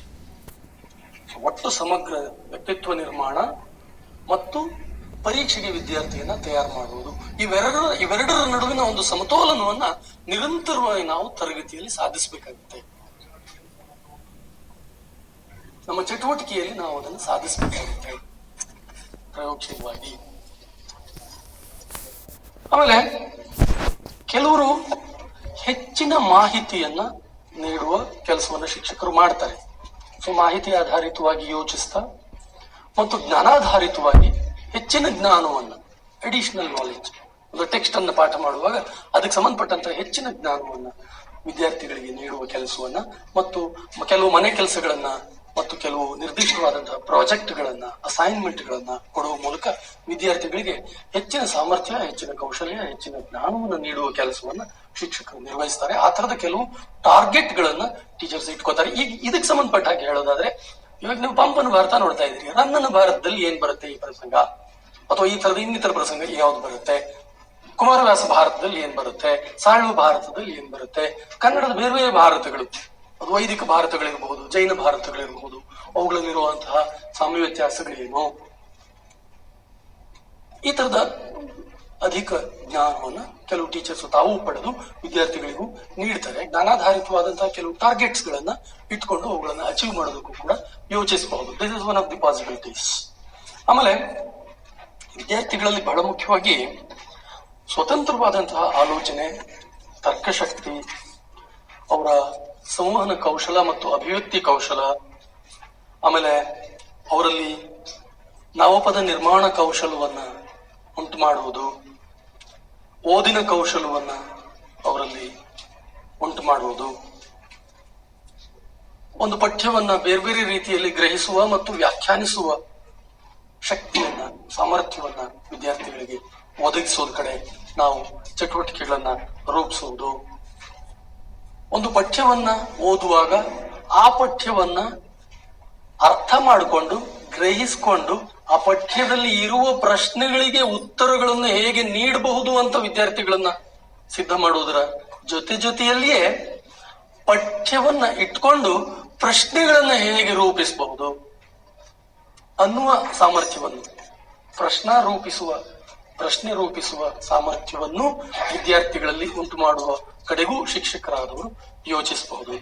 ನಿರ್ದಿಷ್ಟವಾಗಿ ಈ ಪಠ್ಯಕ್ಕೆ ಸಂಬಂಧಪಟ್ಟ ಹಾಗೇನೆ ನಾವು ಇವುಗಳನ್ನ ಯೋಚನೆ ಮಾಡೋದಾದ್ರೆ ಒಂದು ಸ್ವತಂತ್ರವಾದಂತಹ ಆಲೋಚನೆ, ಒಂದು ತರ್ಕಶಕ್ತಿ, ಇವುಗಳನ್ನ ಮಕ್ಕಳಲ್ಲಿ ಉಂಟು ಮಾಡುವುದು. ಈ ತರದ ಒಂದು ಪಠ್ಯವನ್ನ ಇಟ್ಕೊಂಡು ಹೇಗೆ, ಈಗ ದ್ರೋಣ ಇದ್ದಾನೆ, ಯಾವುದೋ ಒಬ್ಬ ವಿದ್ಯಾರ್ಥಿಯನ್ನ ಪಾಠ ಎಲ್ಲ ಮುಗಿದ್ಮೇಲೆ ಏನಪ್ಪಾ ರಾಮಕೃಷ್ಣ ಇದ್ದೇಳ, ಈ ದ್ರೋಣ ಹಿಂಗ್ ಮಾಡ್ತಾನಲ್ಲ ಕೊನೆಯಲ್ಲಿ, ಅದ್ರ ಬಗ್ಗೆ ನಿನ್ನ ಅಭಿಪ್ರಾಯ ಏನಪ್ಪಾ, ನೀನೇನ್ ಹೇಳ್ತೀಯ? ಸಾಮಾನ್ಯವಾಗಿ ಕೆಲವು ತರಗತಿಗಳಲ್ಲಿ ಕೆಲವು ಮಕ್ಕಳು ಹೆಂಗಿರ್ತಾರೆ ಅಂತಂದ್ರೆ ಸುಮ್ನೆ ನಿಂತ್ಕೋತವೆ, ಸುಮ್ನೆ ಪಿಳಿ ಕಂಡು ಬಿಡ್ತವೆ. ನೀವೇನ್ ಹೇಳಿದ್ರೆ ಅದೇ ನಾನು ಹೇಳೋದು ಸರ್, ನಿಮ್ಮ ಅಭಿಪ್ರಾಯ ಏನೋ ಅದೇ ನನ್ನ ಅಭಿಪ್ರಾಯ ಅನ್ನೋ ತರ ಅವರ ಒಂದು ಅಪಿಯರೆನ್ಸ್, ವರ್ತನೆ ಇರುತ್ತೆ. ಆದ್ರೆ ಕೆಲವು ವಿದ್ಯಾರ್ಥಿಗಳು ಶಾರ್ಪ್ ಇರ್ತಾರೆ. ಕೆಲವು ವಿದ್ಯಾರ್ಥಿಗಳು ಸರ್ ಅವನ ಮಾಡಿ ಸರಿ ಇಲ್ಲ ಸರ್, ಏನ್ ಸರ್ ಇದು, ಅವನು ಕೆಮ್ಮನೆ ಮೀಸೆ ಓದ್ತೇನೆ ಅಂತ ಹೊಟ್ಟೋಗ್ಬಿಟ್ರೆ ಸರಿ ಇಲ್ಲ ಸರ್ ಅವನಂಗ್ ಮಾಡಿದ್ದು ಅಂತ ಯಾರಾದ್ರೂ ಒಬ್ಬ ಅನ್ಬಹುದು. ಇನ್ಯಾರಾದ್ರೂ ಒಬ್ಬಾಕೆ ಏನ್ ಸರ್ ಮೀಸೆ ಒತ್ಬಿಟ್ರೆ ಚಾಲೆಂಜ್ ಮಾಡ್ಬಿಡ್ಬೋದಾ, ಜಡೆ ಇದ್ರೆ ಚಾಲೆಂಜ್ ಮಾಡ್ಬಾರ್ದಾ ಅಂತ ಯಾರಾದ್ರೂ ಒಬ್ಬಾಕೆ ಅನ್ಬಹುದು. ಅಥವಾ ಇನ್ಯಾರಾದ್ರೂ ಒಬ್ಬ ದೃಪದ ಮಾಡಿದ್ದೆ ಸರಿ ಸರ್, ಇವನ್ ಯಾರು, ನಿರ್ಗತಿಕ ಸರ್ ಅವನು ಬಂದ್ಬಿಟ್ಟು ದ್ವಾರಪಾಲಕನ್ ಪರ್ಮಿಷನ್ ಇಲ್ದ ಅವ್ನು ತೊಳ್ಕೊಂಡು ಒಳಗ್ ಸೀರೆ ನುಗ್ಗ್ ಬಂದ್ಬಿಟ್ಟು ನಾನು ನಿನ್ನ ಜೊತೆಗೆ ಓದ್ತಾ ಇದ್ವಿ ಗಣ ಅಂದ್ಬಿಟ್ರೆ ಅದಕ್ಕೇನ್ ಮಾಡ್ಬೇಕು ಸರ್? ಇವಾಗ ಹೆಡ್ ಮಾಸ್ಟರ್ ಕೂತಿರ್ತಾರೆ ಸರ್, ನಾನು ಹೋಗ್ತೀನಿ ಸರ್ ನಮ್ಮ ಅಪ್ಪ ನಿಮಗ್ ಮೇಸ್ಟ್ ಅಂತೆ ಸರ್ ಅಂದ್ರೆ ಅದಕ್ಕೇನ್ ಮಾಡ್ಬೇಕು ಸರ್? ಅಂದ್ರೆ ಸಾಧ್ಯತೆಗಳನ್ನ, ಅವರ ಮನಸ್ಸಿನಲ್ಲಿರುವಂತಹ ಬೇರೆ ಬೇರೆ ರೀತಿಯ ಭಾವನೆಗಳನ್ನ ಪ್ರಚೋದಿಸುವ, ಅವರ ಮನಸ್ಸಿನಲ್ಲಿ ಬರುವಂತಹ ಬೇರೆ ಬೇರೆ ರೀತಿಯ ನಿಲುವುಗಳನ್ನ ಉದ್ದೀಪಿಸುವ ಕೆಲಸವನ್ನು ನಾವು ತರಗತಿಯಲ್ಲಿ ಮಾಡೋದಕ್ಕೆ ಸಾಧ್ಯ ಇದೆ ಒಂದು ಪಠ್ಯವನ್ನು ಡೀಲ್ ಮಾಡುವಾಗ. ಆದ್ರಿಂದ ಇಬ್ರೋ ಮೂವರೋ ತರಗತಿಯಲ್ಲಿ ಮಾತಾಡುವುದನ್ನು ನೋಡಿ ಇನ್ನಿತರರು ಕಲಿಯುವ ಸಾಧ್ಯತೆಗಳು, ತಮ್ಮ ನಿಲುವುಗಳನ್ನ ತಾವೇ ಸ್ವತಂತ್ರವಾಗಿ ರೂಪಿಸಿಕೊಳ್ಳುವ ಸಾಧ್ಯತೆಗಳು ಇರ್ತವೆ. ನಾನು ಅವಾಗಲೇ ವೊಕ್ಯಾಬ್ಯುಲರಿ ಬಗ್ಗೆ ಮಾತಾಡ್ತಾ ಇದ್ದೆ ನೋಡಿ. ಇಲ್ಲಿ ಕೆಲವು ಶಬ್ದಗಳ ಪ್ರಯೋಗ ಆಗುತ್ತೆ. ಆ ನಿರ್ದಿಷ್ಟವಾದಂತಹ ಶಬ್ದಗಳನ್ನ ಟೀಚರ್ ಆದವರು ಐಡೆಂಟಿಫೈ ಮಾಡಿ ಅವುಗಳನ್ನ ಬೋರ್ಡ್ ಮೇಲೆ ಬರೆದು ಅವುಗಳ ಬಗೆಗೆ ವಿದ್ಯಾರ್ಥಿಗಳ ಜೊತೆಗೆ ಒಂದು ಚರ್ಚೆಯನ್ನ ಏರ್ಪಾಟ್ ಮಾಡುವುದಕ್ಕೆ, ಅಥವಾ ಆ ತರದ ಬೇರೆ ಬೇರೆ ಶಬ್ದಗಳನ್ನ, ಬೇರೆ ಬೇರೆ ರೀತಿಯ ಪದಗಳನ್ನ, ಪದಕೂಟಗಳನ್ನ ತರಗತಿಯಲ್ಲಿ ರಚಿಸುವುದಕ್ಕೆ ಒಂದು ಚಟುವಟಿಕೆಯನ್ನ ರೂಪಿಸೋದಕ್ಕೆ ಸಾಧ್ಯವಿದೆ. ಉದಾಹರಣೆಗೆ ಇಲ್ಲಿ ಒಂದು ಪದ ಪ್ರಯೋಗ ಆಗುತ್ತೆ, ರಾಜ್ಯ ಮದಿರಾ ಮದ ಅಂತ ಒಂದು ಪ್ರಯೋಗ ಆಗುತ್ತೆ. ಪದ ಅದೊಂದು ಪದಕುಚ್ಛ, ಪದಕೂಟ. ರಾಜ್ಯ ಮದಿರಾ ಮದ. ಅಲ್ಲಿ ಇನ್ನೊಂದು ಪದ ಬರುತ್ತೆ, ಗರ್ವಗ್ರಹ ಚಿತ್ತ, ಶ್ರುತಪಾರಗ. ಈ ತರದ ಕೆಲವು ಪದಗಳೇನ್ ಬರ್ತವೆ, ಈ ತರದ ಪದಗಳನ್ನ ನೀಡಿ ಪದಗಳ ಪರಿಚಯವೂ ಆಗುತ್ತೆ ಮಕ್ಕಳಿಗೆ. ಆ ಪದಗಳ ರೀತಿಯಲ್ಲಿಯೇ ನೀವು ನಿಮ್ ಮನ್ಸಿಗೆ ಬಂದಿದ್ ನಿಮ್ ತೋಚಿದ ಪದಗಳನ್ನ ಹೇಳ್ರ ಅಂತಂದ್ರೆ ಅವ್ರು ಪಟ ಪಟ ಪಟ ಪಟ ಹೇಳ್ತಾರೆ. ಕೆಲವ್ರು ತಪ್ಪು ಹೇಳ್ಬೋದು, ಕೆಲವರು ಇನ್ನೂ ಅದ್ಭುತವಾದ ಪದಕೂಟಗಳನ್ನ, ಎರಡೆರಡು ಪದಗಳನ್ನು ಒಟ್ಟಿಗೆ ಸೇರಿಸಿ ರಚಿಸಬಹುದು. ಸಾರ್ ಕೆಂಡ್ಗಣ ಸಾರ್ ಅಂತ ಯಾರಾದ್ರೂ ಒಬ್ಬ ಅನ್ಬಹುದು, ತರ್ತಿಟೆ ಸಾರ್ ಯಾರೋ ಒಬ್ಬ ಅನ್ಬಹುದು. ಅವ್ರದೇ ಬೇರೆ ಬೇರೆ ಬೇರೆ ಬೇರೆ ಪದಗಳನ್ನ ಅವರು ಕಾಯಿನ್ ಮಾಡ್ತಾರೆ. ಇದನ್ನ ನಾವು ಉತ್ಪಾದಕ ಗುಣ ಅಂತ ಕರಿತೀವಿ, ಭಾಷಿಕ ಉತ್ಪಾದಕ ಗುಣ ಅಂತ ಕರಿತೀವಿ, ಉತ್ಪಾದಕ ಕೌಶಲ ಅಂತ ಕರಿತೀವಿ. Building a new word using 2 different words. ತಾವೇ ಬೇರೆ ಬೇರೆ ರೀತಿಯ ಹೊಸ ಪದಗಳನ್ನು ನಿರ್ಮಾಣ ಮಾಡುವಂತಹ, ಹೊಸ ಪದಗಳನ್ನು ಸೃಷ್ಟಿಸುವಂತಹ ಭಾಷಾ ಉತ್ಪಾದಕ ಸಾಮರ್ಥ್ಯವನ್ನ, ಕೌಶಲವನ್ನ ಮಕ್ಕಳಲ್ಲಿ ಉಂಟು ಮಾಡುವುದಕ್ಕೆ ಸಾಧ್ಯ ಇದೆ. ಹೀಗೆ ಉಂಟು ಮಾಡುವುದಕ್ಕೆ ಸಾಧ್ಯ ಇದೆ ಅನ್ನುವ ತಿಳುವಳಿಕೆ ಮತ್ತು ಹಾಗೆ ಉಂಟು ಮಾಡುವುದಕ್ಕೆ ಬೇಕಾದಂತಹ ಚಟುವಟಿಕೆಯನ್ನ ರೂಪಿಸಿಕೊಳ್ಳುವ ಸಿದ್ಧತೆ ಎರಡೂ ಶಿಕ್ಷಕರಲ್ಲಿ ಇದ್ರೆ ಅದಕ್ಕೆ ಟೈಮ್ ಪ್ಲಾನಿಂಗ್ ಕೂಡ ಮಾಡ್ಕೋಬಹುದು. ನಾನು ಆರಂಭದಲ್ಲೇ ಹೇಳಿದೆ ನಿಮ್ಗೆ ಲೆಸನ್ ಪ್ಲಾನಿಂಗ್, ಟೈಮ್ ಪ್ಲಾನಿಂಗ್ ಬಗ್ಗೆ ಮಾಡ್ಕೊಳ್ಳೋದಕ್ಕೆ ಸಾಧ್ಯ ಇದೆ. ಇನ್ನೊಂದು ಸಂಗತಿ ನೋಡಿ, ಇದ್ರ ಹಲವಾರು ಹೇಳಿದೆ, ನಾನು ಕೆಲವೊಂದು ಮಾತ್ರ ಹೇಳಿದೆ. ಈಗ ಅಭಿವ್ಯಕ್ತಿ ಕೌಶಲ, ಸಂವಹನ ಕೌಶಲ. ಯಾರಾದ್ರೂ ಪಾಠ ಎಲ್ಲ ಮುಗಿದ್ಮೇಲೆ ಒಬ್ಬ ವಿದ್ಯಾರ್ಥಿನಿಗೆ ಬಾಮ ಇಲ್ಲಿ ನಿಂತ್ಕೋ, ಎಲ್ಲ ಕೇಳಿಸ್ಕೊಂಡೆ ಅಲ್ವಾ, ಇಡೀ ಪಾಠದ ಕಥಾ ಸಾರಾಂಶ ಹೇಳು ಅಂದ್ರೆ ಆಕೆ ಹೇಳ್ತಾಳೆ. ಅಥವಾ ಒಂದು 3-4 ಜನ ಆತರ, ಯಾರ್ಯಾರು ಈ ಕಥೆ ಹೇಳ್ತೀರಿ, ಎಲ್ಲ ಪಾಠ ಎಲ್ಲ ಕೇಳಿದಿರಲ್ವಾ, ಯಾರ್ಯಾರು ಕಥೆ ಹೇಳ್ತೀರಿ ಕೈ ಎತ್ತಿಂದ ಒಂದು 5-6 ಜನ ಕೈ ಎತ್ಬೋದು. 5-6 ಜನನು ನಿಲ್ಸಿ, ಒಬ್ಬನ ಒಂದ್ ಸ್ವಲ್ಪ ಹೇಳ್ಸಿ, ಇನ್ನೊಬ್ರು ಇನ್ನೊಂದ್ ಸ್ವಲ್ಪ ಹೇಳ್ಸಿ, ಅದಕ್ಕೆ ಮುಂದುವರ್ಸ, ನೀನ್ ಮುಂದುವರ್ಸಮ್ಮ, ಇಲ್ಲಿಂದ ನೀನ್ ಮುಂದುವರ್ಸಮ್ಮ. It will become a good activity, a good method of participatory learning. ಈ ತರದ ಚಟುವಟಿಕೆಗಳನ್ನ ಪ್ಲಾನ್ ಮಾಡಿ ಶಿಕ್ಷಕರಾದವರು ರೂಪಿಸ್ಕೊಳ್ಳೋದಕ್ಕೆ, ಪ್ರತಿಯೊಂದು ಘಟಕಕ್ಕೂ ಭಿನ್ನವಾಗಿ ರೂಪಿಸ್ಕೊಳ್ಳೋದಕ್ಕೆ ಸಾಧ್ಯ ಇದೆ. ಈ ಪಾಠಕ್ಕೂ ರೂಪಿಸ್ಕೊಳ್ಳೋದಕ್ಕೆ ಸಾಧ್ಯ ಇದೆ. ನಾನು ಮುಂದಕ್ಕೆ ಹೋಗ್ತೇನೆ. ನಾವು ಯಾವಾಗ್ಲೂ ಈ ತರದ ಟೆಕ್ಸ್ಟ್ ಗಳನ್ನ, ವಿಶೇಷವಾಗಿ ಸಮಾಜದ ಬೇರೆ ಬೇರೆ ಬೇರೆ ಬೇರೆ ಆಯಾಮಗಳನ್ನ, ಮನುಷ್ಯ ಸಂಬಂಧಗಳನ್ನ,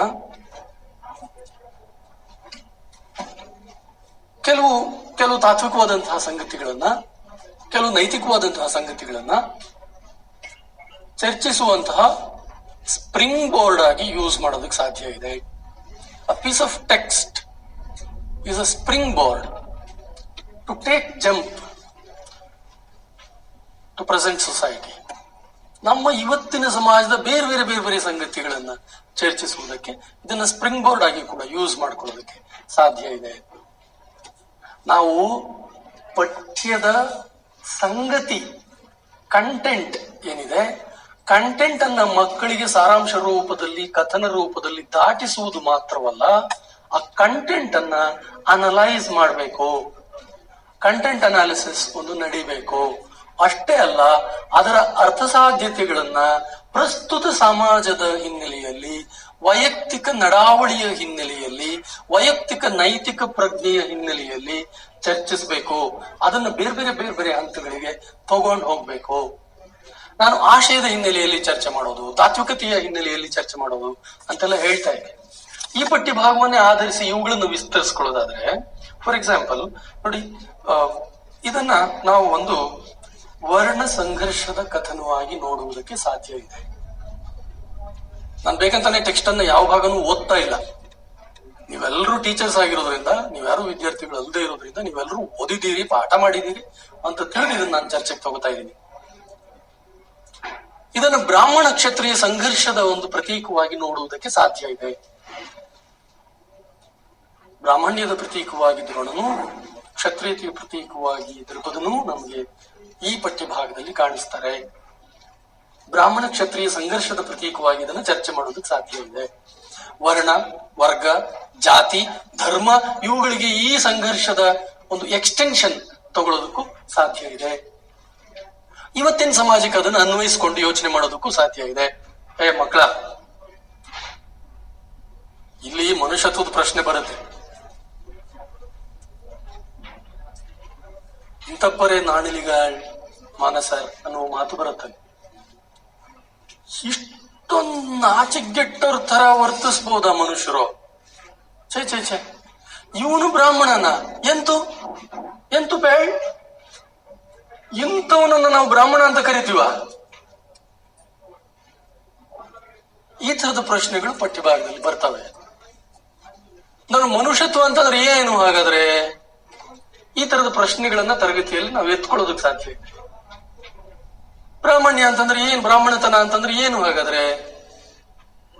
ಆ ತರದ ಚರ್ಚೆಗಳನ್ನ ಎತ್ಕೊಳ್ಳೋದಕ್ಕೆ ಈ ಪಠ್ಯವನ್ನು ಒಂದು ಸಾಧನವಾಗಿ ಬಳಸಿ ಇವತ್ತಿನ ಜಾತಿ ಪ್ರಶ್ನೆಗಳನ್ನ, ವರ್ಗ ಪ್ರಶ್ನೆಗಳನ್ನ, ಅಂತಸ್ತಿನ ಪ್ರಶ್ನೆಗಳನ್ನ, ಧರ್ಮದ ಪ್ರಶ್ನೆಗಳನ್ನ, ಎತ್ಕೊಳ್ಳೋದಕ್ಕೆ ಸಾಧ್ಯ ಇದೆ, ಮನುಷ್ಯತ್ವದ ಪ್ರಶ್ನೆಗಳನ್ನ ಚರ್ಚೆಗೆ ಎತ್ಕೊಳ್ಳೋದಕ್ಕೆ ಸಾಧ್ಯ ಇದೆ. ಹಾಗೆಯೇ ಇದನ್ನ ಅಧಿಕಾರ ಕೇಂದ್ರದ ಮದ, ಅಧಿಕಾರ ಕೇಂದ್ರದ ಠೇಂಕಾರ, ಅದನ್ನ ಕುರಿತಾದ ಒಂದು ವ್ಯಾಖ್ಯಾನ ಇರುವಂತಹ ಒಂದು ಪಠ್ಯವನ್ನಾಗಿ ನಾವು ಚರ್ಚೆ ಮಾಡೋದಕ್ಕೆ ಸಾಧ್ಯ ಇದೆ. ಹಾಗಾದ್ರೆ ಏನು, ಮನುಷ್ಯ ಒಂದು ಒಂದು ಪೀಠಕ್ಕೆ ಬಂದು ಕೂಡ್ಲೆ, ಒಂದು ಪವರ್ ಸೆಂಟರ್ಗೆ ಬಂದ ಕೂಡ್ಲೆ ಅವನೆಲ್ಲ ಹಳೆಯ ಸ್ನೇಹ ಸಂಬಂಧಗಳನ್ನು ಮರೆತು ಬಿಡ್ತಾನ? ನಿಮ್ಮ ಅನುಭವದ ಭಾಗ ಕೂಡ ಆಗಿರಬಹುದು ಈ ಸಂಗತಿ. ನಿಮ್ ಕಲೀಗ್ಸೇ ಆಗಿರ್ತಾರೆ, ಅವ್ರು ಎಲ್ಲೋ ಒಂಚೂರು ಪ್ರಮೋಷನ್ ಆಗಿ HM ಅಥವಾ BO ಆಗ್ಬಿಟ್ರು ಅಂದ್ರೆ ನಿಮ್ಮನ್ನ ಅವ್ರು ನೋಡೋ ರೀತಿನೇ ಬೇರೆ ಆಗ್ಬಿಡುತ್ತೆ. ನೆನ್ನೆ ಹೋಗೋಬಾರೋ ಫ್ರೆಂಡ್ ಆಗಿರ್ತಾನೆ, ಇವತ್ತು ಅವನು ಯಾವುದೋ ಒಂದು ಹುದ್ದೆಗೆ ಹೋದ ಅಂತಂದ್ರೆ ನೀವು ಅವನನ್ನು ಸರ್ ಅನ್ಬೇಕು. ಈ ತರದ ಬದಲಾವಣೆಯನ್ನು ನೀವು ಇವತ್ತು ನೋಡ್ತಾ ಇರ್ತೀವಿ. ಹಾಗಾದ್ರೆ ಪೀಠಕ್ಕೆ ಹೋದ ಕೂಡ್ಲೇನೆ ಕಣ್ಣು ಕಿವಿ ಎಲ್ಲ ಹೊಟ್ಟಾಗ್ತಾವ, ಹೃದಯ ಹೊಟ್ಟಾಗುತ್ತಾ, ಬದಲಾಗುತ್ತಾ? ಈ ತರದ ಕೆಲವು ಪ್ರಶ್ನೆಗಳಿಗೆ ಈ ಪಠ್ಯ ನಮ್ಮನ್ನು ಕರ್ಕೊಂಡು ಹೋಗಲ್ವೇ? ತರಗತಿಗಳಲ್ಲಿ ನಾವು ತುಂಬಾ ಗಂಭೀರವಾಗಿ ತಾತ್ವಿಕವಾಗಿ ಚರ್ಚೆ ಮಾಡೋಕಾಗದೇ ಇದ್ರುವೆ ಮಕ್ಕಳ ಮನಸ್ಸು ರೂಪುಗೊಳ್ಳುವ, ಮಕ್ಕಳ ಭಾವಕೋಶ ರೂಪುಗೊಳ್ಳುವ, ಮಕ್ಕಳ ನಿಲುವು ನಂಬಿಕೆಗಳು ರೂಪುಗೊಳ್ಳುವ ಏಜ್ ಅದು. ಆ ಏಜ್ ನಲ್ಲಿ ಅವರ ನಂಬಿಕೆಗಳನ್ನ ರೂಪಿಸುವ ಒಂದು ಬಹಳ ದೊಡ್ಡ ಹೊಣೆ ಶಿಕ್ಷಕರಾದವರಿಗೆ ಇರ್ತದೆ. ಇಂಥ ಪಠ್ಯಗಳೆಲ್ಲ ನೆಪಗಳು. ಅವರ ನೈತಿಕತೆಯನ್ನ, ಅವರ ಪ್ರಜ್ಞೆಯನ್ನ, ಅವರ ಹೃದಯ ವೈಶಾಲ್ಯತೆಯನ್ನ ರೂಪಿಸುವಂತಹ ಸಾಧನಗಳು ಈ ಪಠ್ಯಗಳು. ಅಂಥ ಕೆಲಸವನ್ನ ಕೇವಲ ಪರೀಕ್ಷೆ ದೃಷ್ಟಿಯಿಂದ ವರ್ಷವೆಲ್ಲ ಪಾಠ ಮಾಡ್ಬೇಕಾಗಿಲ್ಲ ಟೀಚರ್. ಇಂಥ ಕೆಲಸವನ್ನು ಮಾಡುವುದಕ್ಕೆ ಈ ಪಠ್ಯಗಳನ್ನು ಬಳಸಬೇಕಾಗುತ್ತೆ ತರಗತಿಯಲ್ಲಿ. ಬರೀ ಬೋಧನೆ ಮಾಡಿದ್ರೆ ಇದು ಸಾಧ್ಯ ಆಗುವುದಿಲ್ಲ. ವಿದ್ಯಾರ್ಥಿಗಳನ್ನು ಎಬ್ಬಿಸಿ ನಿಲ್ಲಿಸಿ ಅದರ ಬಗ್ಗೆ ಅವರ ಒಪಿನಿಯನ್ ಅನ್ನ ಈಚೆಗೆ ತೆಗಿಬೇಕು. ಅವರ ಒಪಿನಿಯನ್ ಅನ್ನ ರೂಪುಗೊಳ್ಳುವ ಚಟುವಟಿಕೆಗಳನ್ನ ರೂಪಿಸಬೇಕು. ಅದು ಶಿಕ್ಷಕರಾದವರ ಕರ್ತವ್ಯ. ಶಿಕ್ಷಕರಿಗೆ ವಿದ್ಯಾರ್ಥಿಗಳು ಬಹಳ ದೊಡ್ಡ ಸ್ಥಾನವನ್ನ ಮತ್ತು ಗೌರವವನ್ನು ಕೊಡುವುದು ಯಾಕೆ? ಅವ್ರು ಪಾಸಾಗಿ ಹೋಗಿ 16 ವರ್ಷಗಳ ನಂತರವೂ ಅವ್ರು ಯಾಕೆ ಶಿಕ್ಷಕರನ್ನ ಗೌರವಿಸ್ತಾರೆ ಅಂತಂದ್ರೆ ಅವರ ನಡವಳಿಕೆಯನ್ನ, ಅವರ ಪ್ರಜ್ಞೆಯನ್ನ ಕೆಲವು ಶಿಕ್ಷಕರು ರೂಪಿಸಿರ್ತಾರೆ.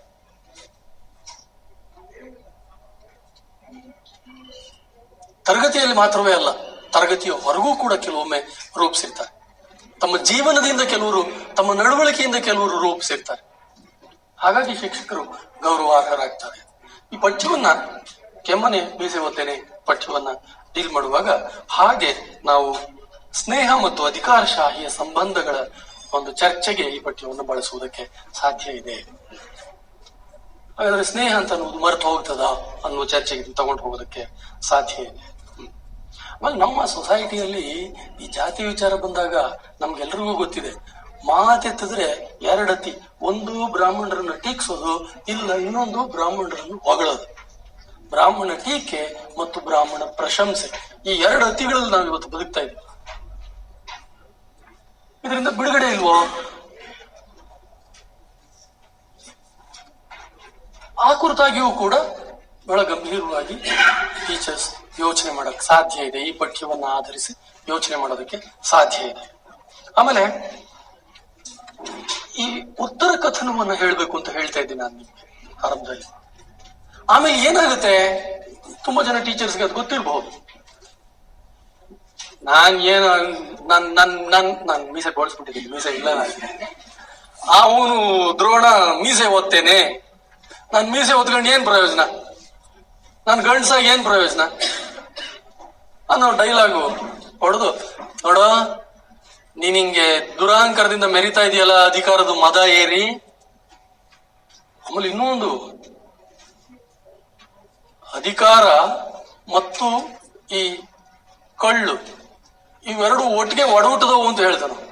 ಹೆಂಡ ಕುಡ್ದವ್ರು ಆಡ್ದಂಗ ಆಡ್ತಾ ಇದೀಯ, ನಿನಗೆ ಪ್ರಜ್ಞೆನೇ ಇಲ್ಲ, ಸ್ವಲ್ಪ ನೆಲದ ಮೇಲೆ ಇರೋ ಅಂತ ಬೈತಾನ ಅವನು. ನನ್ನ ಶಿಷ್ಯರಿಂದಾನೇ ನಿನ್ನನ್ನ ಕೈಕಾಲು ಕಟ್ಸಿ ಎಳತರಿಸಿ ನಿನಗೂ ಅವಮಾನ ಮಾಡದೇ ಇದ್ರೆ ನನ್ ಮೀಸೆಗೆ ಬೆಲೆ ಇಲ್ಲ ಕಣ ಅಂತ ಇವನ್ ಚಾಲೆಂಜ್ ಮಾಡ್ತಾನೆ, ಸವಾಲ್ ಹಾಕ್ತಾನೆ. ಆ ನಂತರದಲ್ಲಿ ಏನ್ ಮಾಡ್ತಾನೆ ಇವನು ಅಶ್ವತ್ಥಾಮನ್ನ ಕರ್ಕೊಂಡು, ಬಡತನ ಪಾಪ, ಅಶ್ವತ್ಥಾಮನ್ನ ಕರ್ಕೊಂಡು ಹೋಗ್ತಾ ಇರ್ಬೇಕಾದ್ರೆ ಅಲ್ಲಿ ಪಾಂಡವ ಕೌರವರ ಮಕ್ಕಳು ಒಂದು ಚಕ್ಕಳದ ಜಿಂಕೆಗೆ ಬಾಣ ಹೂಡಿ ಶಸ್ತ್ರ ಪ್ರಯೋಗವನ್ನ ಅಭ್ಯಾಸ ಮಾಡ್ತಾ ಇರ್ತಾರೆ. ಹಾಗೆ ಅಭ್ಯಾಸ ಮಾಡುವಾಗ ಆ ಚಕ್ಕಳದ ಜಿಂಕೆ ಒಂದು ಬಾವಿಗೆ ಬಿದ್ದು ಹೋಗುತ್ತೆ. ಬಾವಿ ಬಿದ್ದು ಹೋದ್ರೆ ಅದನ್ನ ಮೇಲಕ್ಕೆ ಎತ್ತಕ್ಕಾಗಲ್ಲ. ಹುಡುಗರೆಲ್ಲ ಒದ್ದಾಡ್ತಾ ಇರ್ತವೆ, ಕಷ್ಟಪಡ್ತಾ ಇರ್ತವೆ. ಅವಾಗ ದ್ರೋಣ ಅದನ್ನ ನೋಡಿ ನಕ್ಕು, ಏನ್ರೋ 106 ಜನ ಇದ್ದೀರಿ ನೀವು, 100 ಜನ ಕೌರವರು, 6 ಜನ ಪಾಂಡವರು, 106 ಜನ ಇದ್ದೀರಿ ನೀವು 106 ಜನ ಇದ್ರು ನಿಮ್ ಕೈಲಿ ಒಂದು ಬಾವಿ ಬಿದ್ದಿರೋ ಚಕ್ಲದ ಜಿಂಕೆ ಎತ್ತಕ್ಕಾಗ್ತಾ ಇಲ್ವಲ್ರೋ ಅಂತ ಹೇಳ್ಬಿಟ್ಟು ಜೊತೆಲಿದ್ದ ಅಶ್ವತ್ಥಾಮನಿಗೆ, ಅಶ್ವತ್ಥಾಮನಿಗೆ ತೆಗಿಯೋದನ್ನ ಅಂತ ಹೇಳ್ತಾರೆ. ಅಶ್ವತ್ಥಾಮ ಬಾಣದ ಮೇಲೆ ಬಾಣ ಪ್ರಯೋಗ ಮಾಡಿ ಒಂದು ಬಾಣದ ತುದಿಗೆ ಇನ್ನೊಂದು ಬಾಣದ ತುದಿಗೆ ಮತ್ತೊಂದು ಬಾಣ ಅಂಟಿಸಿ ಆ ಚಕ್ಕಳದ ಜಿಂಕೆಗೆ ಹೋಗಿ ಅದು ಬೀಳುವ ಹಾಗೆ ಮಾಡಿ ಬಾವಿಯಿಂದ ಬಾಣಗಳ ಮೂಲಕವೇ ಆ ಚಕ್ಕಳದ ಜಿಂಕೆಯನ್ನು ಮೇಲಕ್ಕೆ ಎಳಿತಾನೆ. ಎಳೆದದನ್ನ ನೋಡಿ ಈ ಹುಡುಗರೆಲ್ಲ ಆಶ್ಚರ್ಯಚಕಿತರಾಗ್ತಾರೆ. ಆಶ್ಚರ್ಯಚಕಿತರಾಗಿ ಭೀಷ್ಮನಿಗೆ ಮತ್ತು ಧೃತರಾಷ್ಟ್ರನಿಗೆ ವರದಿ ಕೊಡ್ತಾರೆ. ತಾತ, ಅಪ್ಪ, ನೋಡಪ್ಪ, ಹಿಂಗಾಯ್ತು. ಓಹೋ, ಅಂಥ ಬಿಲ್ವಿದ್ಯಾ ಪಾರಂಗತನೊಬ್ಬ ಇಲ್ಲಿದ್ದಾನೋ, ಹಾಗಾದ್ರೆ ನಮ್ಮ ಮಕ್ಕಳಿಗೆ ಅಂಥ ಪಾರಂಗತನಿಂದ ವಿದ್ಯೆಯನ್ನು ಕೊಡಿಸ್ಬೇಕು ಅಂತ ಹೇಳಿ ಭೀಷ್ಮ ತೀರ್ಮಾನ ಮಾಡಿ ಇವನನ್ನ ಕರೆಸ್ಕೊಂಡು ಇವನಿಗೆ ಸತ್ಕಾರವನ್ನು ಮಾಡಿ ಇವನಿಗೆ ಆನೆಗಳು, ಕುದುರೆಗಳು, ಕೆಲವು ಗ್ರಾಮಗಳನ್ನು ಉಂಬಳಿ ಕೊಡೋದು ಎಲ್ಲ ಕೊಟ್ಟು ಇವನನ್ನ ಗುರುವನ್ನಾಗಿ ನೇಮಿಸ್ತಾನೆ. ಗುರುವನ್ನಾಗಿ ನೇಮಿಸಿದ ಕೂಡಲೇ ಇವನು ಅಲ್ಲಿ ನೆರೆದಿದ್ದ ಅಷ್ಟೋ ಜನ ಕುರುಪಾಂಡವರನ್ನ ಕರೆದು, ನಾನು ಮುಂದೆ ಏನೋ ಅಂತ ಕೇಳ್ತೀನಿ, ಕೇಳಿದ್ದನ್ನ ತಂದು ಕೊಡುವಂತ ಶಕ್ತಿ ನಿಮ್ಮಲ್ಲಿ ಯಾರಿಗಿದೆ, ಯಾರು ಕೊಡ್ತೀರಾ ಹೇಳಿ ಅಂತ ಕೇಳ್ತಾನೆ. ಕೇಳಿದಾಗ ಅಲ್ಲಿರೋರು ಯಾರು ಉಸಿರು ಬಿಡಲ್ಲ. ಅವಾಗ ಅರ್ಜುನ ಒಬ್ಬ ಮಾತ್ರ ಎದುರು ನಿಂತು, ಗುರುಗಳೇ, ನಾನ್ ಕೊಡ್ತೀನಿ ಗುರುಗಳೇ. ಭಲೆ, ಬೇಷ್, ಭೀಷ್ಮರೇ, ನೋಡಿ ನಿಮ್ಮ ಈ ಇಷ್ಟೂ ಮಕ್ಕಳಿಗೆ ನಾನು ವಿದ್ಯೆ ಹೇಳ್ಕೊಡ್ತೀನಿ, ಆದ್ರೆ ದ್ರೋಣನನ್ನ ವಿಶೇಷ ಪಾರಂಗತನಾಗಿ ನಾನು ತಯಾರು ಮಾಡ್ತೀನಿ. ಅದಕ್ಕೆ ನೀವೇನು ಅರ್ಜುನನನ್ನ ತಯಾರು ಮಾಡ್ತೀನಿ, ಅದಕ್ಕೆ ನೀವು ಆಕ್ಷೇಪ ಮಾಡಬಾರ್ದು. ಆಯ್ತು ಅಂತ ಹೇಳಿ ಆತ ಒಪ್ಕೊಳ್ತಾನೆ. ಆಮೇಲೆ ಅವನನ್ನ ವಿಶೇಷ ಬಿಲ್ವಿದ್ಯಾ ಪಾರಂಗತನನ್ನಾಗಿ ತಯಾರು ಮಾಡ್ತಾನೆ.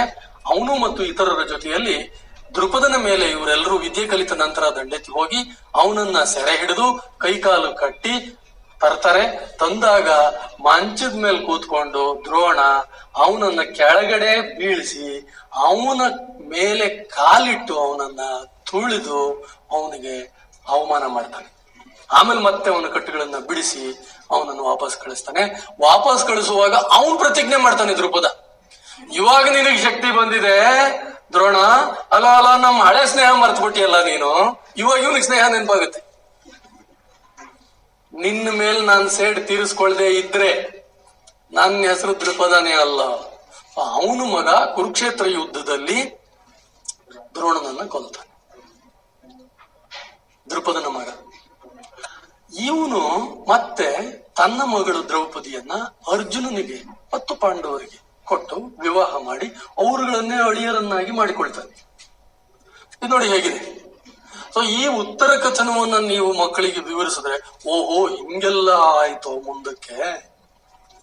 ಸೊ ಈ ಉತ್ತರ ಕಥನದ ಹಿನ್ನೆಲೆಯಲ್ಲಿ ನಾವು ಯೋಚನೆ ಮಾಡುವುದಾದ್ರೆ ಈ ಪಠ್ಯವನ್ನ ಸೇಡು ಮತ್ತು ಪ್ರತಿಸೇಡಿನ ಪರಂಪರೆಯನ್ನ ಪ್ರತಿರೋಧಿಸುವ ಪಠ್ಯವನ್ನಾಗಿ ಇದನ್ನು ನೋಡುವುದಕ್ಕೆ ಸಾಧ್ಯ ಇದೆ. ಸೇಡು ಪ್ರತಿಸೇಡುಗಳ ಪರಂಪರೆಯೊಂದನ್ನ ಉತ್ಪಾದಿಸಬೇಕೇ. ಅವನು ಚಾಲೆಂಜ್ ಮಾಡ್ದ ಅಂತ ಇವನ್ ಚಾಲೆಂಜ್ ಮಾಡ್ದ ಅಂತ ಅವನು. ಹಂಗ್ ನೋಡಿದ್ರೆ ನಮ್ಮ ಇಡೀ ರಾಜಕೀಯ ಮೇಲಾಟದ ಚರಿತ್ರೆ ಇದೆಯಲ್ಲ, ಇವನ್ ಸೋಲಿಸ್ದ ಅಂತ ಹೇಳಿ ಇವನ್ ಮಗ ಅವನನ್ನ ಸೋಲಿಸೋದು, ಇವನ್ ಮಗ ಅವನನ್ನ ಸೋಲಿಸ್ದ ಅಂತ ಹೇಳಿ ಅವನ ಮಗ ಇವನನ್ನ ಸೋಲಿಸೋದು. ಒಂದ್ ರೀತಿಯಲ್ಲಿ ಹೇಗೆ ಅಂತಂದ್ರೆ ಚಿಕ್ಕ ಚಿಕ್ಕ ಸಂಘರ್ಷಗಳು ದೊಡ್ಡ ದೊಡ್ಡ ಕಾಳಗಗಳಿಗೆ, ಆ ಕಾಳಗಗಳು ಮಹಾಕಾಳಗಕ್ಕೆ ಚಲಿಸುವಂತಹ ಒಂದು ಪರಂಪರೆಯಾಗಿ ಇದು ಬೆಳೆದಿದೆ. ನಮ್ಮ ಚರಿತ್ರೆಯನ್ನು ನೋಡಿದ್ರೆ ಇದು ಕಾಣುತ್ತೆ.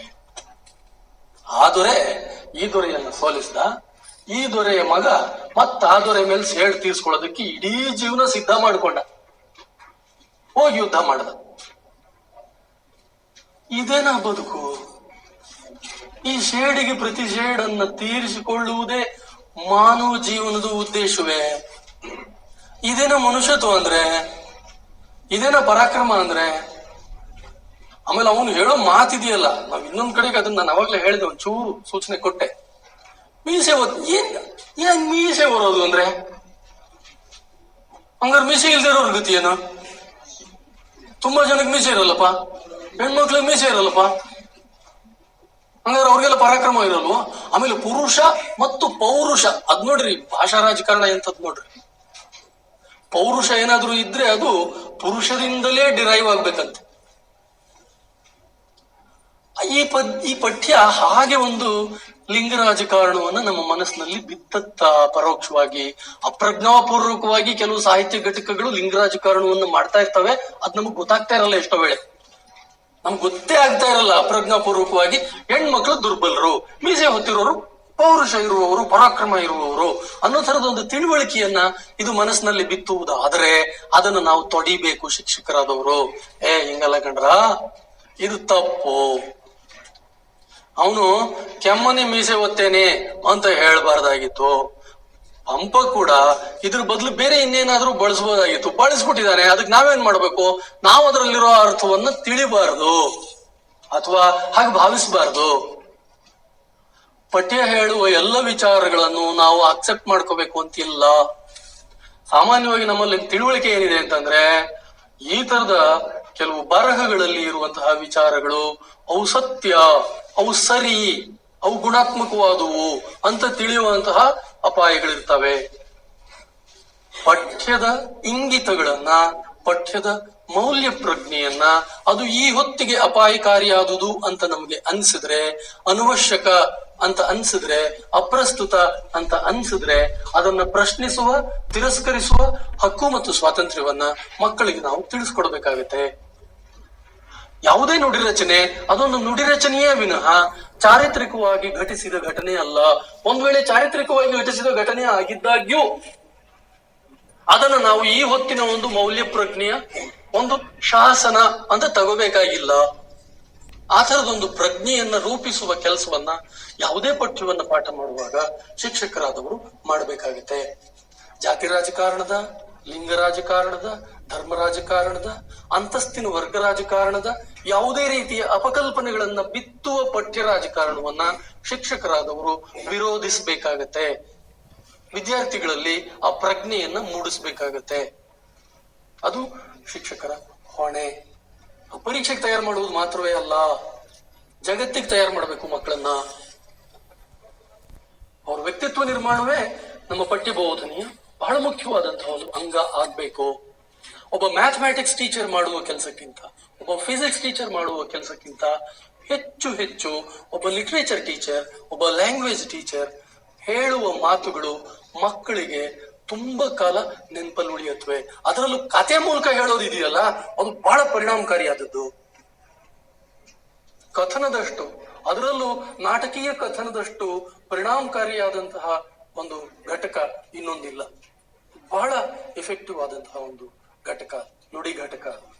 ಅವುಗಳನ್ನ ನಾವು ನಿರ್ವಹಿಸುವಾಗ ನಮ್ಮ ಹೊಣೆಗಾರಿಕೆಗಳೇನಿರ್ತಾವಲ್ಲ ಅವುಗಳನ್ನ ಅರಿತುಕೊಂಡು ನಾವು ಈ ತರದ ಉದ್ದೇಶಗಳನ್ನ ಪ್ಲಾನ್ ಮಾಡ್ಕೋಬೇಕಾಗತ್ತೆ.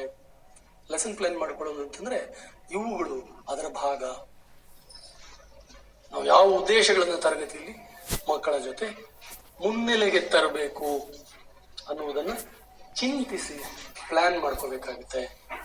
ಇನ್ನೊಂದು ವಿಚಾರ ಬರೋದಾದ್ರೆ ನೋಡಿ, ಇಲ್ಲಿ ಬಡತನ ಮತ್ತು ಸ್ವಾಭಿಮಾನಗಳ ನಡುವಣ ಒಂದು ಸಂಬಂಧ ಈ ಪಠ್ಯ ಭಾಗದ ಒಳಗಡೆ ಕಾಣುತ್ತೆ. ಅದು ಹಾಗೆ ನೇರವಾಗಿ ಕಣ್ಣಿಗೆ ರಾಚುವ ಹಾಗೆ ಇಲ್ಲದೆ ಇದ್ರೂ ಅಂತರ್ಗತವಾಗಿ ಅದು ಇಂಗಿತವಾಗಿ ಇದೆ. ದ್ರೋಣ ಬಡತನದ ಕಾರಣಕ್ಕೆ ಊರೂರ್ ಅಲ್ದ, ಅವನ್ ಎಲ್ಲೋ ಒಂದ್ ಕಡೆ ತನ್ನ ಬದುಕು ಕಟ್ಕೊಳಕ್ ಅಲಿತಾ ಇದ್ದ. ಹಾಗೆ ಬದುಕು ಕಟ್ಟಿಕೊಳ್ಳುವುದಕ್ಕೆ ಅಲಿಯುವ ಮಾರ್ಗ ಇದೆಯಲ್ಲ, ಆ ಮಾರ್ಗದಲ್ಲಿ ಪರಶುರಾಮ ಸಿಕ್ಕಾಗ ಪರಶುರಾಮ ವಿವೇಕಿ. ಪರಶುರಾಮ ಮತ್ತು ದ್ರೋಣ ಸಂಬಂಧ ಈ ಪಠ್ಯ ಭಾಗದ ಒಳಗಡೆ ಬಹಳ ಒಂದೇ ಒಂದು ಜಸ್ಟ್ ಹಿಂಗ್ ಪಾಸ್ ಆಗತ್ತೆ. ಅವನು ಎಲ್ಲ ಕೊಟ್ಟು ಅವನು ಬಡವನಾಗಿರ್ತಾನೆ. ಅವನ ಹತ್ರ ಇರುವುದು ವಿದ್ಯೆ ಒಂದೇ, ಶಸ್ತ್ರಾಸ್ತ್ರ ವಿದ್ಯೆ ಒಂದೇ, ಶಸ್ತ್ರಾಸ್ತ್ರಗಳು ಮಾತ್ರ. ಆಮೇಲೆ ಇಲ್ಲಿ ಇನ್ನೊಂದು ಮಾತು ಬರುತ್ತೆ, ವಿದ್ಯಾಧನಮೇ ಧನಂ. ವಿದ್ಯಾಧನಮೇ ಧನಂ, ಧನಂ ಧನಂ ಅಲ್ತೋ ವಿದ್ಯಾಧನಮೇ ಧನಂ. ಅದನ್ನ ಬಲ್ಲವನು ಪರಶುರಾಮ, ದ್ರೋಣನು ಅದನ್ನ ಬಲ್ಲವನೇ. ಆದ್ರೆ ಬರೀ ಬುದ್ಧಿವಂತಿಕೆಯಿಂದಾನೇ ಹೊಟ್ಟೆ ತುಂಬಲ್ವಲ್ಲ, ಬುದ್ಧಿವಂತಿಕೆ ಎನ್ಕೇಶ್ ಆಗ್ಬೇಕು. ಅವಾಗ್ಲೇ ಹೊಟ್ಟೆ ತುಂಬೋದು. ಈ ವಿವರಗಳು ಈ ಪಠ್ಯದ ಮೂಲಕ ನಮಗೆ ದೊರೀತವೆ. ಹೌದು, ವಿದ್ಯಾಧನಮೇ ಧನಂ, ಹೌದು, ವಿದ್ಯೆಯೇ ಸಂಪತ್ತು, ಹೌದು.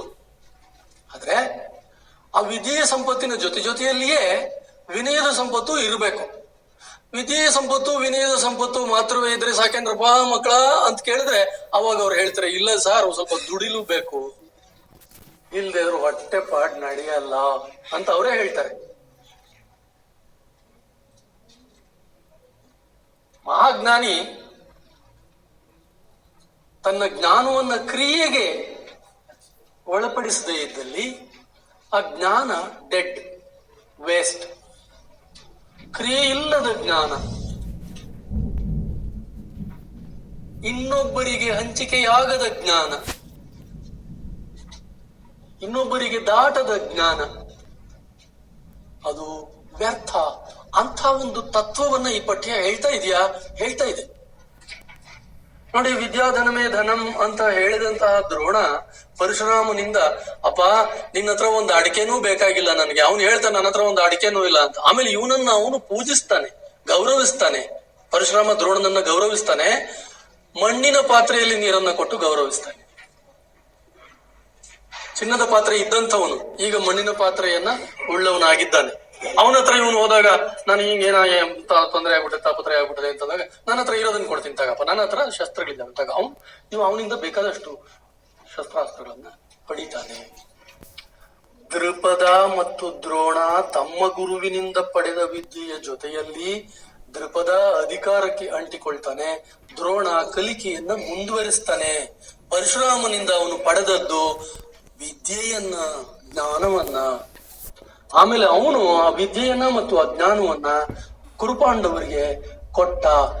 ಅವನು ದಾನ ಮಾಡಲಿಲ್ಲ, ಅದಕ್ಕೆ ಪ್ರತಿಯಾಗಿ ಉಂಬಳಿ ಪಡೆದ ಭೀಷ್ಮನಿಂದ. ಅವನು ಮಾರ್ಕೊಂಡ ವಿದ್ಯೆಯನ್ನ ಧಾರೆ ಎರ್ದ, ಅವ್ರನ್ನ ತಯಾರು ಮಾಡ್ದ, ಒಂದು ಪಡೆಯನ್ನ ತಯಾರು ಮಾಡ್ದ. ಸೊ ಇಲ್ಲಿ ಎರಡು ಪ್ರಶ್ನೆಗಳು, ನಾನು ಈಗಾಗಲೇ ಹೇಳಿದಂತಹ ಈ ವಿಚಾರ. ಮತ್ತೆ ಇನ್ನೊಂದು ಪ್ರಶ್ನೆ ಏನ್ ಬರುತ್ತೆ ಅಂತಂದ್ರೆ, ಒಬ್ಬ ಬಡವನಾದವನಿಗೆ ಘನತೆ ಅನ್ನುವುದು ಇರ್ಬೇಕಲ್ವೇ? ಘನತೆಯ ಬದುಕು ಇರ್ಬೇಕಲ್ವೇ? ಹಾಗಾದ್ರೆ ಅಧಿಕಾರದಲ್ಲಿರುವವರ ಎದುರು ನಡಬಗ್ಸ್ ನಿಂತ್ಕೋಬೇಕಾ? ಅಧಿಕಾರದಲ್ಲಿರುವವರು ತುಳಿದ್ರೆ, ಬೈದ್ರೆ, ಅಂದ್ರೆ ಅದೆಲ್ಲವನ್ನ ಸಹಿಸ್ಕೋಬೇಕಾ?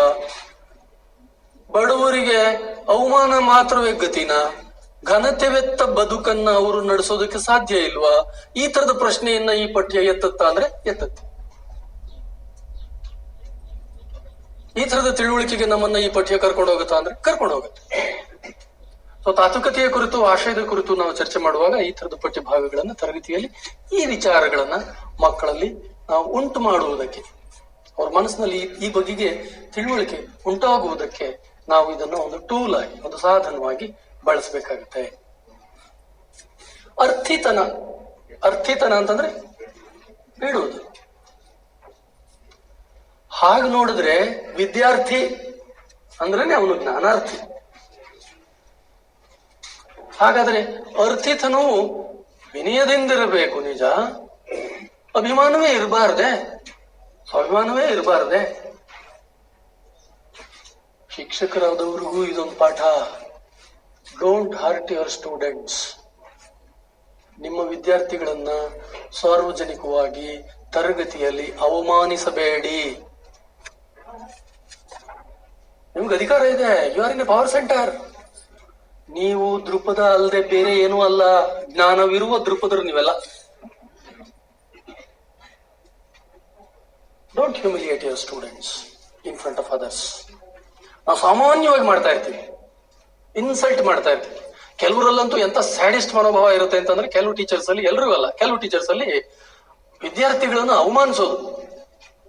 ಆಮೇಲೆ ನಮ್ ವಿರುದ್ಧ ಮಾತಾಡ್ಬಿಟ್ರೆ ನಮ್ ಕೆರಳ್ಕೊಂಡ್ಬಿಡುತ್ತೆ. ಶಿಕ್ಷೆ ಕೊಡದೆ ನಮ್ಗೆ ಸಮಾಧಾನವೇ ಆಗುದಿಲ್ಲ. ಆ ಆಟಿಟ್ಯೂಡ್ ಇರ್ಕೂಡ್ದು ಅನ್ನೋದನ್ನ ಈ ಪಠ್ಯ ಭಾಗ ಹೇಳ್ತಾ ಇದೆ.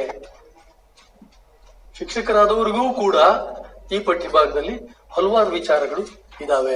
ಅಂದ್ರೆ ನಾನು ಅವಾಗ್ಲೇ ಹೇಳಿದ್ನಲ್ಲ, teacher is a co learner. Is not only a teacher. ಅವನು ತಿಳಿಯುವ, ಅವನು ಕಲಿಯುವ ಅನೇಕ ಸಂಗತಿಗಳು ತನ್ನ ಜರ್ನಿಯ ಒಳಗಡೆ ಇರ್ತವೆ. ಶಿಕ್ಷಕನಾದವನಿಗೆ ಅದೊಂದು ಕಲಿಕೆಯ ಯಾನ. ನಾನು ಅವಾಗ ಹೇಳಿದ್ದಲ್ಲ, is just a facilitator to learn. Is a facilitator to learn and as well as is a co learner. ಅದನ್ನು ಈ ಪಠ್ಯ ಕೂಡ ಹೇಳುತ್ತೆ ನಮ್ಗೆ. ಮೀಸೆ ಹೊತ್ತೇನೆ, ಕೆಮ್ಮನಿ ಮೀಸೆ ಹೊತ್ತೇನೆ ಪಠ್ಯ ಕೂಡ ನಮ್ಗೆ ಹೇಳುತ್ತೆ. ಆಮೇಲೆ ಕೆಲವು ಚಟುವಟಿಕೆಗಳ ವಿಚಾರಕ್ಕೆ ಬಂದ್ರೆ, ಕೆಲವು ಸಾಧ್ಯತೆಗಳನ್ನ ನಾವು ಯೋಚಿಸಬಹುದು. ಒಂದು ಬಹಳ ಮುಖ್ಯವಾದಂತಹ ಸಾಧ್ಯತೆ, ಟೈಮು ಹೆಚ್ಚಾಯ್ತಾ ಸರ್? ನಾವು ಶುರು ಮಾಡಿದ್ದು 11 ಗಂಟೆಗೆ, 11:10ಕ್ಕ, 11ಕ್ಕ ಅನ್ನೋಣ. ಇನ್ನೊಂದು 5 ನಿಮಿಷದಲ್ಲಿ ನಾನು ಮುಗಿಸೋದಕ್ಕೆ ಪ್ರಯತ್ನಿಸ್ತೀನಿ. ಆಮೇಲೆ ನಾವು ಚರ್ಚೆಗೆ ತೊಡಗಬಹುದು. ಚಟುವಟಿಕೆಗಳನ್ನ ಯೋಚನೆ ಮಾಡುವಾಗ ಒಂದು ಚಟುವಟಿಕೆ ನಾವೇನ್ ಮಾಡಬಹುದು ಅಂತಂದ್ರೆ, it is a better practice, best practice, time tested practice. ಈ ತರದ ನಾಟಕೀಯವಾದಂತಹ ಒಂದು ಶಕ್ತಿ ಇರುವ ಪಠ್ಯ ಭಾಗಗಳನ್ನು ನಾವು ರಂಗರೂಪಾಂತರವನ್ನಾಗಿ ಮಾಡುವುದಕ್ಕೆ ಸಾಧ್ಯ ಇದೆ. 2 ಪಾತ್ರಗಳನ್ನ ನೀವೇ ತರಗತಿಯಲ್ಲಿ ಹಂಚಿ ವಿದ್ಯಾರ್ಥಿಗಳಿಗೆ, ಅಥವಾ 3 ಪಾತ್ರ, ಒಂದು ಪರಶುರಾಮ, ಒಂದು ದ್ರೋಣ, ಒಂದು ದ್ರುಪದ, 3 ಪಾತ್ರಗಳನ್ನ ಹಂಚಿ, ನಿಮ್ಗೆ ಉತ್ತರ ಕಥನವನ್ನು ಅದರೊಳಗಡೆ ಸೇರಿಸ್ಕೋಬೇಕು ಅಂತ ಅನ್ಸಿದ್ರೆ ಉತ್ತರ ಕಥನವನ್ನು ಸೇರಿಸ್ಕೊಂಡು, ಒಬ್ಬನ ಭೀಷ್ಮನ್ ಪಾತ್ರ ಕೊಟ್ಟು, ಒಬ್ಬನಿಗೆ ಅರ್ಜುನನ್ ಪಾತ್ರ ಕೊಟ್ಟು, ಇನ್ ಕೆಲವು ಪಾತ್ರಗಳನ್ನ ಬೇಕಾದ್ರೆ ನೀವು ಸೃಷ್ಟಿ ಮಾಡಿ ಕೊಟ್ಟು, ಆ ಕಥನವನ್ನು ಕಟ್ಟಿ ಒಂದು ರಂಗರೂಪವನ್ನು ತಯಾರಿಸಿ ಸ್ಟೇಜ್ ಮೇಲೆ ನಿಮ್ ಕ್ಲಾಸ್ ರೂಮ್ ನಲ್ಲಿ ಆ ತರದ್ದೊಂದು ಆಕ್ಟ್ ಅನ್ನ ಎನಾಕ್ಟ್ ಮಾಡಿಸುವುದಕ್ಕೆ ಸಾಧ್ಯ ಇದೆ. ಇದೊಂದು ಚಟುವಟಿಕೆ. ಈ ಚಟುವಟಿಕೆಯಿಂದ ಅವ್ರು ಕೆಲವು ತಿಳುವಳಿಕೆಗಳನ್ನು ಪಡೀತಾರೆ. ಹಾಗೇನೆ ಪಠ್ಯವನ್ನು ಪರೀಕ್ಷೆಯಲ್ಲಿ ಬಹಳ ಪರಿಣಾಮಕಾರಿಯಾಗಿ ಎದುರಿಸುವುದಕ್ಕೂ ಕೂಡ ಅವರಿಗೆ ಸಾಕಷ್ಟು ಸಾಮರ್ಥ್ಯ ಸಿದ್ಧಿಸುತ್ತೆ. ಮೋರೋವರ್, ಟೀಚರೇ ಮಾಡ್ಬೇಕು ಅಂತಿಲ್ಲ ಈ ಕೆಲಸನ. ಬ್ರೈಟ್ ಆಗಿರುವಂತಹ, ಬರವಣಿಗೆಯ ಶಕ್ತಿ, ಸ್ವಲ್ಪ ಆಲೋಚನಾ ಕ್ರಮ ಇರುವಂತಹ ಕೆಲವು ವಿದ್ಯಾರ್ಥಿಗಳನ್ನ, 3-4 ವಿದ್ಯಾರ್ಥಿಗಳನ್ನ ಆಯ್ಕೆ ಮಾಡಿ ಒಂದು ತಂಡವನ್ನಾಗಿ ಮಾಡಿ, ಆ ತಂಡಕ್ಕೆ ನೀವು ಹೊಣೆಯನ್ನು ವಹಿಸಬಹುದು. ನೀವು ಮಾನಿಟರ್ ಮಾಡಿದ್ರೆ ಸಾಕು. ಆ ತಂಡಕ್ಕೆ ನೀವೇನು ಹೊಣೆ ವಹಿಸಬಹುದು ಅಂತಂದ್ರೆ, ನೀನು ಒಂದು ರಂಗರೂಪವನ್ನ ತಯಾರು ಮಾಡ್ಕೊಂಡು ಬಾ, ಒಂದು ಥಿಯೇಟ್ರಿಕಲ್ ಟೆಕ್ಸ್ಟ್ ಅನ್ನಾಗಿ ಇದನ್ನ ಪರಿವರ್ತಿಸ್ಕೊಂಡು ಬಾ. ನೀವು ಕೂತ್ಕೊಂಡು ಮಾಡಿ 1 hour ಅವ್ರಿಗೆ ಆ ಚಟುವಟಿಕೆ ಕೊಟ್ರೆ ಅವರೇ ಪಾತ್ರಗಳಿಗೆ ತಾವೇ ಸಂಭಾಷಣೆಯನ್ನು ಬರೀತಾರೆ. ಮಕ್ಕಳೇ ಪಾತ್ರಗಳನ್ನು ಸೃಷ್ಟಿಸಿ ಪಾತ್ರಗಳಿಗೆ ಸಂಭಾಷಣೆಯನ್ನು ಬರೆಯುವುದಿದೆಯಲ್ಲ, ಅದು ಬಹಳ ದೊಡ್ಡ ಚಟುವಟಿಕೆ. ಅದು ಆಲೋಚನೆಯನ್ನು ಬೆಳೆಸುವ, ಕ್ರಿಯಾಶೀಲತೆಯನ್ನು ಬೆಳೆಸುವ, ದೃಶ್ಯ ಪ್ರಜ್ಞೆಯನ್ನು ಬೆಳೆಸುವ ಮತ್ತು ಬೇರೆ ಬೇರೆ ರೀತಿಯ ಬರವಣಿಗೆಯ ಕೌಶಲಗಳನ್ನು ಬೆಳೆಸುವಂತಹ ಒಂದು ಚಟುವಟಿಕೆ ಅದು. ಅದು ಒಂದು ರೀತಿಯ ಸಂಯುಕ್ತ ಕಲೆ. ಅದು ಥಿಯೇಟ್ರಿಕಲ್ ಆಕ್ಟ್ ಅನ್ನುವುದು ವಿದ್ಯಾರ್ಥಿಗಳ ಕೈಯಲ್ಲೇ ಅದನ್ನ ಮಾಡಿಸುವುದಕ್ಕೆ ಸಾಧ್ಯ ಇದೆ. ಇದೊಂದು ಬಹಳ ಯಶಸ್ವಿಯಾದಂತಹ ಕಲಿಕಾ ಮಾರ್ಗ. ಈ ಚಟುವಟಿಕೆ ಇದೆಯಲ್ಲ, ಈ ಚಟುವಟಿಕೆ ಒಂದು ಯಶಸ್ವಿಯಾದ ಕಲಿಕೆಯ ಬಗ್ಗೆ, ಅದನ್ನು ಮಾಡಿಸೋದಕ್ಕೆ ಸಾಧ್ಯ ಇದೆ. ಆಮೇಲೆ ಯಾರಿಗಾದ್ರೂ ವಿದ್ಯಾರ್ಥಿಗಳಿಗೆ ಒಂದು ಪದಕೋಶವನ್ನ ರಚನೆ ಮಾಡೋದಕ್ಕೆ ಒಂದು ಚಟುವಟಿಕೆಯನ್ನು ನೀವು ನೀಡಬಹುದು. ಪದಕೋಶವನ್ನ ರಚನೆ ಮಾಡುವ ಚಟುವಟಿಕೆ ಅಂತಂದ್ರೆ, ಇದರೊಳಗಡೆ ಇರುವಂತಹ ಎಲ್ಲ ಪದಗಳ ಒಂದು ಆಲ್ಫಾಬೆಟಿಕಲ್ ಆರ್ಡರ್ ಅನ್ನ ಪದಕೋಶ. ನಿಮ್ಗೆ ಟೆಕ್ಸ್ಟ್ ಬುಕ್ ಅಲ್ಲಿ ಪದಕೋಶ ಕೊಟ್ಟಿದ್ದಾರೆ, ಕಠಿಣ ಪದಗಳ ಅರ್ಥಕೋಶ ಕೊಟ್ಟಿದ್ದಾರೆ. ಅದು ಸಾಲದು. ಮಕ್ಕಳಿಗೆ ಇನ್ನೂ ಹೆಚ್ಚಿನ ಒಂದು ಪದಕೋಶ ಬೇಕಾಗುತ್ತೆ. ಮಕ್ಕಳಿಗೇನೆ ಬಿಡಿಸಿದ ರೂಪನೂ ಪಠ್ಯಪುಸ್ತಕದಲ್ಲಿದೆ, ಪದಕೋಶನೂ ಪಠ್ಯಪುಸ್ತಕದಲ್ಲಿದೆ. ಅದನ್ನ ಬಳಸ್ಕೊಂಡು ಇನ್ಯಾವ್ದ್ಯಾವ್ದು ನಿಮ್ಗೆ ಅರ್ಥ ಆಗದೆ ಇರುವಂತ, ನಿಮ್ಗೆ ಅರ್ಥ ಬೇಕಾಗಿರುವಂತ ಪದಗಳಿದೆ, ಅವುಗಳನ್ನೆಲ್ಲ ಒಂದು ಪಟ್ಟಿ ಮಾಡ್ರ ಅಂತ ಹೇಳಿದ್ರೆ ಚಕ ಚಕ ಚಕ ಚಕ ಎಲ್ಲರೂ ಪಟ್ಟಿ ಮಾಡ್ತಾರೆ. ಅದೊಂದು ಆಕ್ಟಿವಿಟಿ ಕ್ಲಾಸ್ ರೂಮ್ ಅಲ್ಲಿ ಪಟ್ಟಿ ಮಾಡ್ತಾರೆ.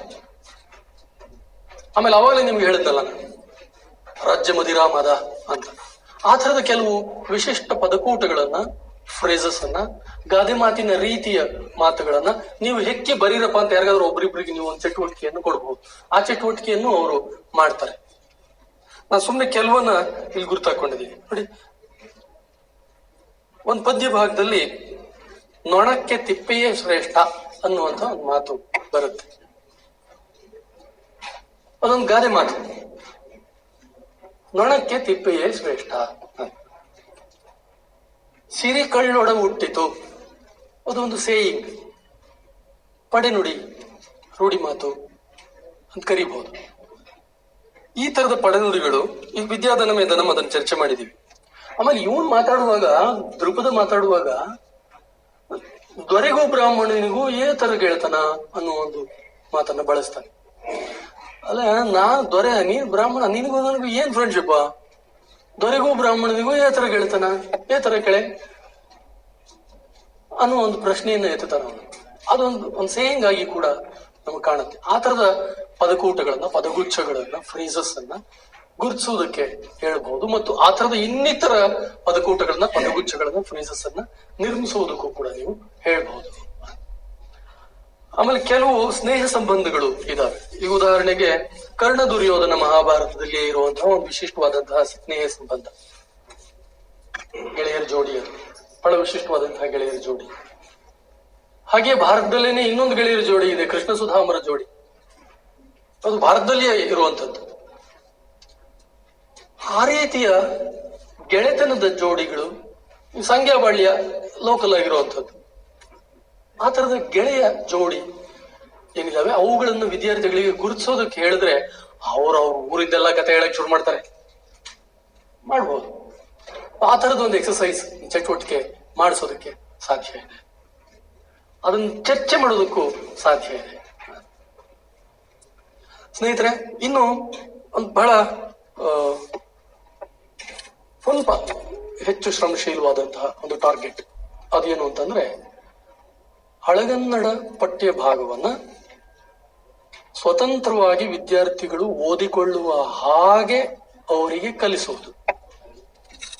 ಅವರೇ ಸ್ವತಂತ್ರವಾಗಿ ಓದಿಕೊಳ್ಳಬಹುದಾದ ಸಾಮರ್ಥ್ಯವನ್ನ ಅವರಲ್ಲಿ ಬೆಳೆಸೋದು.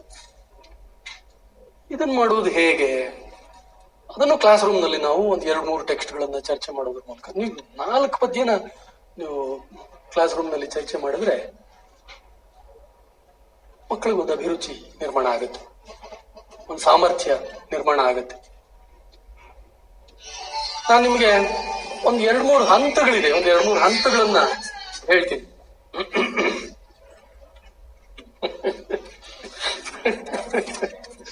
ಓಕೆ, ನೋಡಿ, ನಾನು ಇವ್ರಿಗೆ ಇಲ್ಲಿ PPT ಪ್ರೆಸೆಂಟೇಷನ್ಗೆ ಅವಕಾಶ ಇದೆಯಾ ಅಂತ ಕೇಳಿದ್ದೆ. ಇಲ್ಲ ಅಂದ್ರು. ಇದ್ದಿದ್ರೆ ನಿಮ್ಗೆ ಡಿಸ್ಪ್ಲೇ ಮಾಡಿ ತೋರಿಸ್ತಾ ಇದ್ದೆ. ಎಲ್ಲ ನಾನು ಅದನ್ನ PPT ರೆಡಿ ಮಾಡ್ಕೊಂಡು ಬಂದಿದ್ದೆ. ಹಳಗನ್ನಡ ಪಠ್ಯಗಳನ್ನ ಬೇರೆ ಬೇರೆ ಹಂತಗಳಲ್ಲಿ, ಒಂದು ಸ್ಟೆಪ್ಸ್ ಅಲ್ಲಿ ಅದನ್ನ ಹೇಗೆ ಬಿಡಿಸಿ ಓದುವುದು.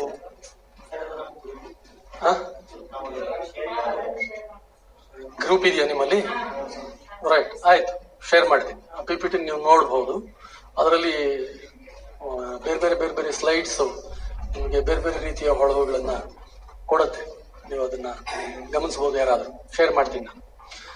ನೋಡಿ, ಇಲ್ಲಿ 1-2 ಪದ್ಯಗಳನ್ನ ನಾನು ನಿಮ್ಗೆ ಬಿಡಿಸಿ ಅದನ್ನ ಹೇಗೆ ಮರು ಯೋಜಿಸ್ಕೊಳ್ಬಹುದು, ಮರು ರೂಪಿಸ್ಕೊಳ್ಬಹುದು ಅಂತ ಹೇಳ್ತೀನಿ. ಒಡವೆಯನ್ ಅರ್ಥಿಗಿತ್ತೆನ್, ಆ ಪದ್ಯ. ಒಡವೆಯನ್ ಅರ್ಥಿಗಿತ್ತೆನ್ ಅವನೀತಳಮಾಂ ಗುರುಗಿತ್ತೆನ್ ಈಗಳ್ ಒಂದು ಅಡಕೆயும் ಇಲ್ಲ ಕೈಯೊಳ್ ಎರದಂ ಶ್ರುತಪೋರಗನ್ ಎಂತು ಸಂತಸಂ ಬಡಿಸುವೆನ್ ಇನ್ನಿದು ಒಂದು ಧನುವು ಇರ್ದುದು ದಿವ್ಯ ಶರಾಳಿ ಇರ್ದುದು ಇಲ್ಲ ಒಡಮೆ ಸಮಂತು ಪೇಳ್ ಅವರೊಳ್ ಔದನ್ ಈಗುದೋ ಕುಂಭ ಸಂಭವಂ. ನಿಮ್ಗೆ ಟೆಕ್ಸ್ಟ್ ಅಲ್ಲೇನೆ ಪದಗಳನ್ನ ಬಿಡಿಸಿ ಇಟ್ಟಿದ್ದಾರೆ. ಬಟ್ ಪದಗಳನ್ನ ಬಿಡಿಸಿದ ಕ್ಷಣಕ್ಕೆ ವಿದ್ಯಾರ್ಥಿಗಳಿಗೆ ಅದನ್ನ ಬಿಡಿಸ್ಕೊಳ್ಳುವಂತಹ ಸಾಮರ್ಥ್ಯ ಬಂದ್ಬಿಡಲ್ಲ. ನೀವು ಥಿಯರಿಟಿಕಲ್ ಆಗಿ ಏನ್ ಹೇಳಿದ್ರು ಅಭ್ಯಾಸ ಸ್ವತಃ ಮಾಡದೇ ಇದ್ರೆ ಮಕ್ಕಳಿಗೆ ಅದನ್ನ ಕಲಿಯೋದಕ್ಕಾಗಲ್ಲ. ಅವ್ರಿಗೆ ಸ್ವತಃ ಅಭ್ಯಾಸ ಮಾಡಿಸ್ಬೇಕು, ಅವ್ರು ಸ್ವತಃ ಪಾರ್ಟಿಸಿಪೇಟ್ ಮಾಡ್ಬೇಕು. ಅದಕ್ಕೆ ಪಾರ್ಟಿಸಿಪೇಟರಿ ಲರ್ನಿಂಗ್ ಅಂತ ಕರೆಯೋದು. ನೀವು ಹಳಗನ್ನಡವನ್ನ ಹೀಗೆ ಓದಬೇಕು, ಹಾಗೆ ಓದಬೇಕು ಅಂತ ನೀವು ಎಷ್ಟು ಥಿಯರಿಟಿಕಲ್ ಆಗಿ ಹೇಳಿದ್ರು ಥಿಯರಿನೇ. ಈಜಾಡುವಾಗ ಕೈಗಳನ್ನ ಹೀಗೆ ಆಡಿಸಬೇಕು, ಕಾಲುಗಳನ್ನ ಹೀಗೆ ಆಡಿಸಬೇಕು ಅಂತ ಹೇಳಿ ನೀರಿಗೆ ತಳ್ಳಿದ್ರು ಹುಡುಗ ನಾನು ಮುಳುಗೋಗ್ತಾರೆ. ಈಜಾಡೋದನ್ನ ಹೇಗೆ ಪ್ರಾಕ್ಟಿಕಲ್ ಆಗಿ ಕಲಿಸ್ಬೇಕು, ಸೈಕಲ್ ತುಳಿಯೋದನ್ನ ಹೇಗೆ ಪ್ರಾಕ್ಟಿಕಲ್ ಆಗಿ ಕಲಿಸ್ಬೇಕು, ಹಾಗೆ ಹಳಗನ್ನಡ ಓದುವುದನ್ನು ತರಗತಿಯಲ್ಲಿ ಪ್ರಾಕ್ಟಿಕಲ್ ಆಗೇ ಕಲಿಸ್ಬೇಕು. ಪಾರ್ಟಿಸಿಪೇಟರಿ ಲರ್ನಿಂಗ್ ಮೂಲಕನೇ ಕಲಿಸ್ಬೇಕು. ಅವರೇ ಕಲಿಬೇಕು. ಕೆಲವೊಮ್ಮೆ ಬಿಡಿಸೋದಕ್ಕಾಗದೇ ಇರೋರು ಇದ್ರೆ ಗ್ರೂಪ್ ರೀಡಿಂಗ್ ಎಕ್ಸಸೈಸಸ್ ಅನ್ನ ಮಾಡಿಸಬಹುದು. ತರಗತಿಗಳಲ್ಲಿ ನಾವು ಸಮೂಹ ಗಾಯನವನ್ನ ಮಾಡಿಸ್ತೀವಿ, ಸಮೂಹ ಓದು ಮಾಡಿಸೋದಿಲ್ಲ. ಗ್ರೂಪ್ ರೀಡಿಂಗ್ ಎಕ್ಸಸೈಸ್ ಮಾಡಿಸಿದಾಗ ಏನಾಗುತ್ತೆ ಅಂದ್ರೆ ಚೆನ್ನಾಗಿ ಓದುವವ್ರ ಜೊತೆ ಚೆನ್ನಾಗಿ ಓದಕ್ಕಾಗದೇ ಇರೋರು ಓದನ್ನು ಕಲಿತಾರೆ. This is a very effective exercise. ಚಟುವಟಿಕೆ ಬಹಳ ಪರಿಣಾಮಕಾರಿಯಾದಂತ ಒಂದು ಚಟುವಟಿಕೆ ಗ್ರೂಪ್ ರೀಡಿಂಗ್. ಬೇರೆಯವ್ರು ಬೇರೆ ಕ್ಲಾಸ್ ಟೀಚರ್ ಬರ್ಬೋದು, ರೇ ಏನ್ರಿ ರೇ ಸಿದ್ದರಾಮ ಏನ್ರಿ ಹಿಂಗೆ ಇಡೀ ಕ್ಲಾಸ್ ಅಯ್ಯೋ ಅಂತ ಹೊಡ್ಕೊಳತ್ತಲ್ರಿ, ನಾನ್ ಪಾಠ ಮಾಡಕ್ಕಾಗಲ್ವಲ್ರಿ ಅನ್ಬಹುದು ಯಾರಾದ್ರು. ಅನ್ಕೊಳ್ಳಿ ಅವ್ರಿಗೂ ತಿಳುವಳಿಕೆ ಹೇಳಿ ನೀವು, ಸ್ವಾಮಿ ನೀವು ಮಾಡಿಸಿ, ಅದ್ರ ಪರಿಣಾಮನೇ ಬೇರೆ. ಇದು ಬರೀ ಪದಗಳನ್ನ ಬಿಡಿಸಿ ಓದಿದ್ರೆ ಸಾಲದು, ಅದರಲ್ಲಿ ಕೆಲವು ಅರ್ಥಾನುಸಾರಿಯಾದಂತಹ, ಭಾವಾನುಸಾರಿಯಾದಂತಹ, ಲಯಾನುಸಾರಿಯಾದಂತಹ ನಿಲ್ದಾಣಗಳಿರ್ತವೆ. ಆ ನಿಲ್ದಾಣಗಳನ್ನ ಗುರುತಿಸ್ಕೊಂಡು ಮುರಿದು ಕಟ್ಕೋಬೇಕಾಗತ್ತೆ. ಮುರಿದು ಕಟ್ಕೊಂಡಾಗ ಅವಾಗ ನಿಮ್ಗೆ ಅದು ಇನ್ನಷ್ಟು ಸ್ಪಷ್ಟ ಆಗತ್ತೆ, ಅರ್ಥ ಸ್ಪಷ್ಟ ಆಗತ್ತೆ. ನೋಡಿ, ಒಡವೆಯನ್ ಅರ್ಥಿಗಿತ್ತೇನ್ ಅದು ಒಂದು ಯೂನಿಟ್. ಅದು ಒಡವೆಯನ್ ಅರ್ಥಿಗಿತ್ತೇನ್. ಅವನೀ ತಳಮಂ ಗುರುಗಿತ್ತೇನ್ ಅದು ಇನ್ನೊಂದು ಯೂನಿಟ್. ಅವನೀ ತಳಮಂ ಗುರುಗಿತ್ತೇನ್. ಈಗಳೊಂದು ಅಡಕೆಯುಂ ಇಲ್ಲ ಕೈಯೊಳ್ ಅದು ಇನ್ನೊಂದು ಯೂನಿಟ್. ಈಗಳೊಂದು ಅಡಕೆಯುಂ ಇಲ್ಲ ಕೈಯೊಳ್. ಎರದಂ ಶ್ರುತಪಾರಗನ್ ದ್ರೋಣ ವೇದ ವಿದ್ಯಾಪಾರಂಗದ ಶ್ರುತಪಾರಂಗದ ಎಂತು ಸಂತ ಸಂಬಡಿಸುವೆನ್.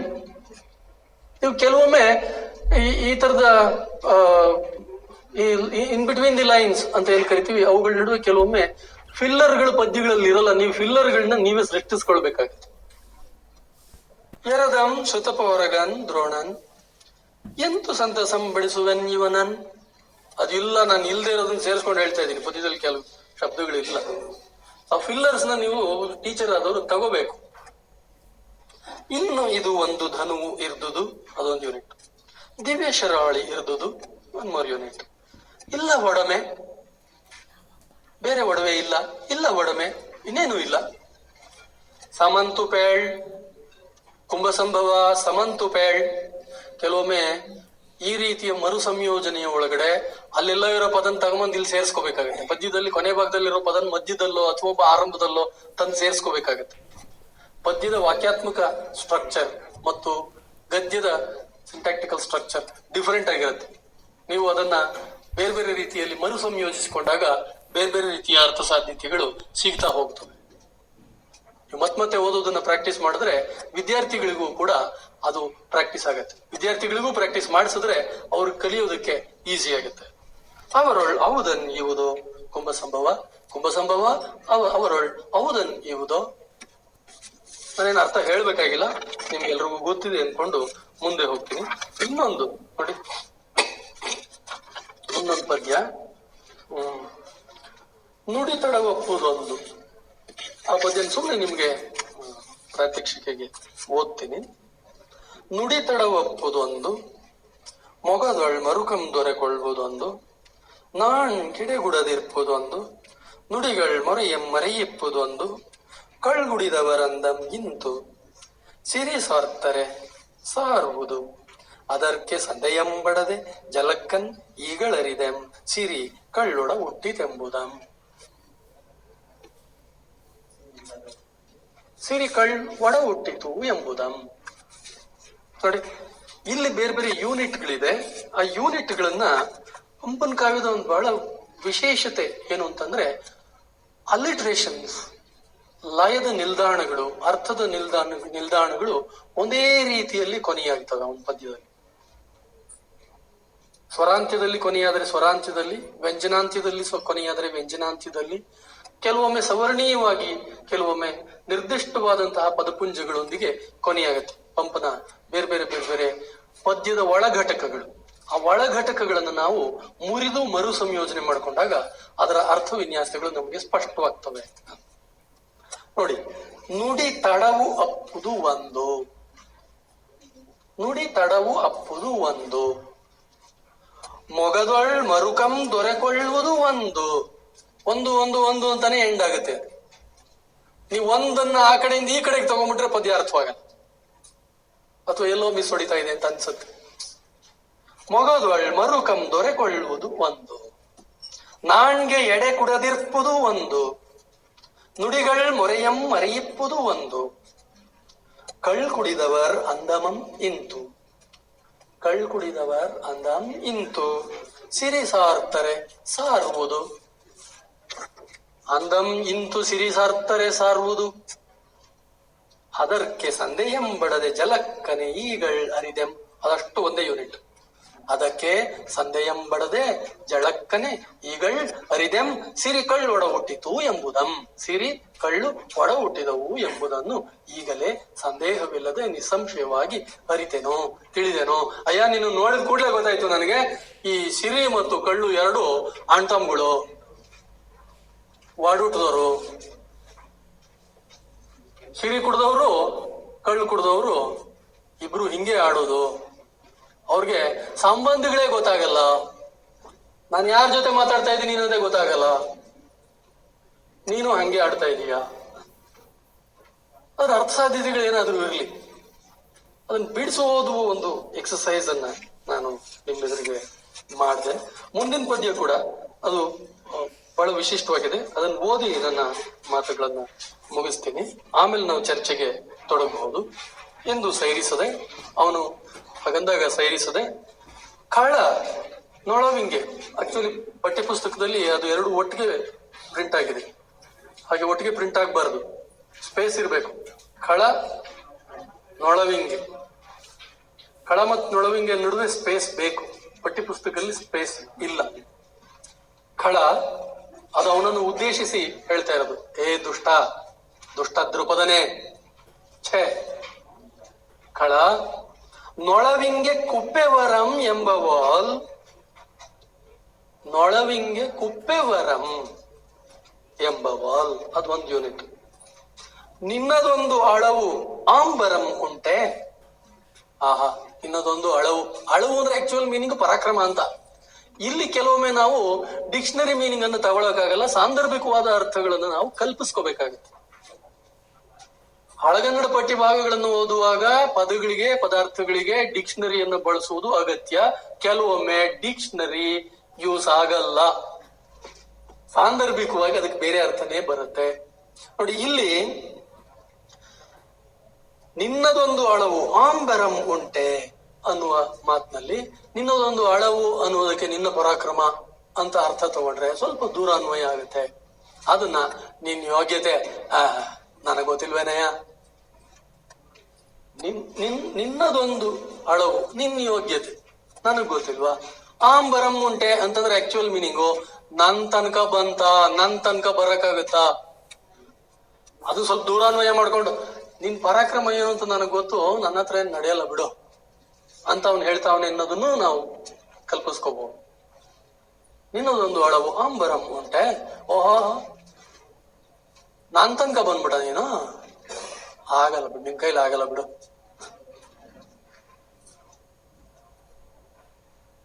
ನೊಣಕ್ಕೆ, ದುಷ್ಟನೇ ನೊಣಕ್ಕೆ ತಿಪ್ಪೆಯೇ ಶ್ರೇಷ್ಠ, ನಾನ್ ತನಕ ನಿನ್ ಕೈಲಿ ಬರೋಕ್ಕಾಗುದಿಲ್ಲ. ಹಂಗದನ್ನ ಅನ್ವಯ ಮಾಡ್ಕೊಳ್ಳೋದಕ್ಕೂ ಸಾಧ್ಯ ಇದೆ. ಇನ್ನೊಂದು ರೀತಿಯಲ್ಲಿ ನಿನ್ ಯೋಗ್ಯತೆ ಏನು ಅಂತ ಗೊತ್ತಾಯ್ತು ಬಿಡಯ್ಯ, ನಿನ್ ವರ್ತನೆಯೇ ನಿನ್ನ ಯೋಗ್ಯತೆಯನ್ನು ತೋರಿಸ್ತಾ ಇದೆ ಕಣಯ್ಯ, ಬಿಡಯ್ಯ ಗೊತ್ತಾಯ್ತು. ಒಡನೆ ಓದಿದೊಂದು ಬೆರಗಿಂಗೆ ಕೊಲಲ್ಕೆ ನನಗೆ ಆಗದು. ನೋಡಿ, ಬೆರಗು ಅನ್ನೋದಕ್ಕೆ ಬೇರೆ ಅರ್ಥ ಇದೆ. ಆದ್ರೆ ಇಲ್ಲಿ ನಾವು ತಗೋಬೇಕಾಗಿರೋದು ಡಿಕ್ಷನರಿ ಮೀನಿಂಗ್ ಅಲ್ಲ. ಒಡನೆ ಓದಿದೊಂದು ಬೆರಗಿಂಗೆ, ಒಡನೆ ಓದಿದೊಂದು ಕಾರಣದಿಂದ, ಒಡನೆ ಓದಿದೊಂದು ಕಾರಣಕ್ಕೆ ನಿನ್ನನ್ನು ಕೊಲ್ಲಲು ಆಗದು. ನೀನನ್ನು ಕೊಲ್ತಾ ಇಲ್ಲ, ಇಲ್ಲದ್ರೆ ಇಲ್ಲೇ ಸಾಯಿಸ್ಬಿಡ್ತಿದ್ದೆ ನನ್ನ ಮಗನಿಗೆ. ನಾನು ಏನ್ ಅನ್ಕೊಂಡಿದ್ಯಾ?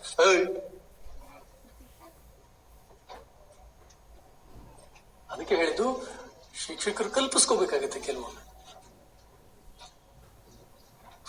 ಕಳನೆ, ದುಷ್ಟ, ನನ್ ಜೊತೆ ಓದಿದೀಯ ಅನ್ನೋ ಕಾರಣಕ್ಕೆ ಬಿಡ್ತಾ ಇದ್ದೀನಿ ನಿನ್ನ, ಇಲ್ಲದ್ರೆ ಇಲ್ಲೇ ತೊಳೆದು ಸಾಯಿಸ್ಬಿಡ್ತಾ ಇದ್ದೀನಿ. ಹುಷಾರ್, ಏನ್ ತಿಳ್ಕೊಂಡಿದ್ಯ?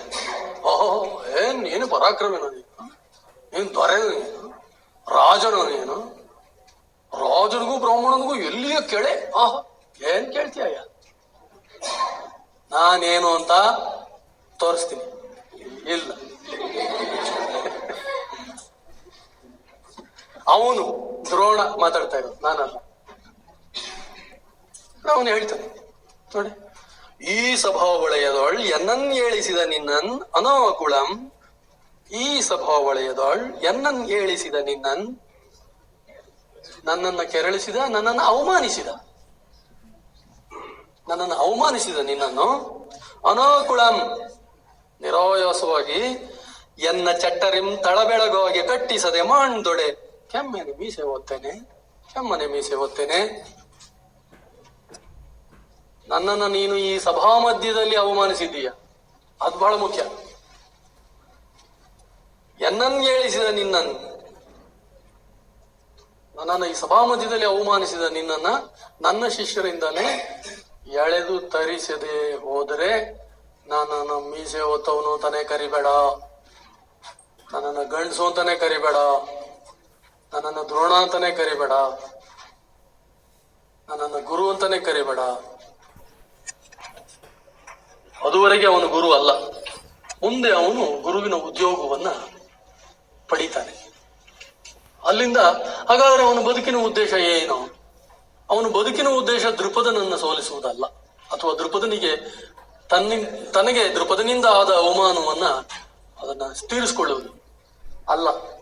ನಾವು ಹಾಗೆ ರೀಡ್ ಮಾಡಬಾರ್ದು, ಕೆಲವೊಮ್ಮೆ ಮಿಸ್ರೀಡಿಂಗ್ ಆಗೋ ಸಾಧ್ಯತೆಗಳಿರ್ತವೆ. ಅದನ್ನ ಬೇರೆ ತರನು ಯೋಚನೆ ಮಾಡೋದಕ್ಕೆ ಸಾಧ್ಯ ಇದೆ. ಕೆಲವೊಮ್ಮೆ ಬೇರೆಯವರು ನಮಗೆ ಅವಮಾನಿಸಿದಾಗ ಅದನ್ನೇ ಮೆಟ್ಲಾಗಿ ಮಾಡ್ಕೊಂಡು ನಾವು ದೊಡ್ಡ ಸಾಧನೆಯನ್ನು ಮಾಡಬಹುದು, ಆ ತರನು ಯೋಚನೆ ಮಾಡೋದಕ್ಕೆ ಸಾಧ್ಯ ಇದೆ. ಸ್ನೇಹಿತರೆ, ಸಾಕಷ್ಟು ಹೊತ್ತು ಮಾತಾಡಿದೆ. 5 ನಿಮಿಷಕ್ಕೆ ಮುಗಿಸ್ತೀನಿ ಅಂತ ಹೇಳಿ ಒಂದು 15 ನಿಮಿಷ ಜಾಸ್ತಿ ಮಾತಾಡಿದ್ದೀನಿ. ಸಾಕಷ್ಟು ವಿವರವಾಗಿ ನಾವು ಈ ಟೆಕ್ಸ್ಟ್ ಅನ್ನ ಚರ್ಚೆ ಮಾಡಿದ್ದೀವಿ. ಉದ್ದೇಶಗಳ ಹಿನ್ನೆಲೆಯಲ್ಲಿ, ವಿಧಾನಗಳ ಹಿನ್ನೆಲೆಯಲ್ಲಿ, teaching methodology and purpose of teaching and the role of a teacher, how should be a role of a teacher, ಆ ಎಲ್ಲ ಹಿನ್ನೆಲೆಯಲ್ಲಿ ಪ್ರತಿಯೊಂದು ಘಟಕವನ್ನು ನೀವು ಪರಾಮರಿಸಿ, ಅಗತ್ಯವಾಗಿ ನೀವು ಒಂದು ಕ್ರಿಯಾ ಸಂಶೋಧನೆಯನ್ನು ನಿರಂತರವಾಗಿ ನಡೆಸಿ, ಹಾಗೆಯೇ ನಿಮ್ಮ time planning and lesson planning ಎರಡನ್ನು ಪೂರ್ವಭಾವಿಯಾಗಿ ಮಾಡಿಕೊಳ್ಳಿ. ಯಾವುದೇ ಘಟಕವನ್ನ, ವಿಶೇಷವಾಗಿ ಈ ತರದ ದೊಡ್ಡ ಕಾವ್ಯ ಭಾಗದ ಆಯ್ದ ಚಿಕ್ಕ ಭಾಗವನ್ನ ಪಾಠ ಮಾಡುವಾಗ ಪೂರ್ವ ಪೀಠಿಕೆಯ ಜೊತೆಗೆ ಅದರ ಉತ್ತರ ಕಥನವನ್ನು ನೀವು ನಿರ್ವಹಿಸಿ. ಜೊತೆಯಲ್ಲಿಯೇ ಬಹಳ ಮುಖ್ಯವಾಗಿ ಪರೀಕ್ಷೆ ಮತ್ತು ಸಮಗ್ರ ವ್ಯಕ್ತಿತ್ವ ನಿರ್ಮಾಣ, ಇವೆರಡರ ನಡುವಿನ ಒಂದು ಸಮತೋಲನವನ್ನ ನಿರಂತರವಾಗಿ ಸಾಧಿಸಿ. ಈ ತರದ ಕೆಲವು ವಿಚಾರಗಳನ್ನ ನಿಮ್ ಜೊತೆ ಹಂಚಿಕೊಳ್ಳೋದಕ್ಕೆ ಅವಕಾಶ ಮಾಡಿಕೊಟ್ಟಂತಹ ಮೈಸೂರಿನ ಭಾಷಾ ಸಂಸ್ಥಾನಕ್ಕೆ ಮತ್ತು ಸಾರ್ವಜನಿಕ ಶಿಕ್ಷಣ ಇಲಾಖೆಗೆ, ಹಾಗೂ ಇಲ್ಲಿ ನನ್ನ ಮಾತುಗಳನ್ನು ಸಾವಧಾನವಾಗಿ ಕೇಳಿದ ನಿಮ್ಮೆಲ್ಲರಿಗೆ ನನ್ನ ಧನ್ಯವಾದಗಳನ್ನು ಅರ್ಪಿಸಿ ನನ್ನ ಮಾತನ್ನು ಮುಗಿಸ್ತೇನೆ. ನಮಸ್ಕಾರ.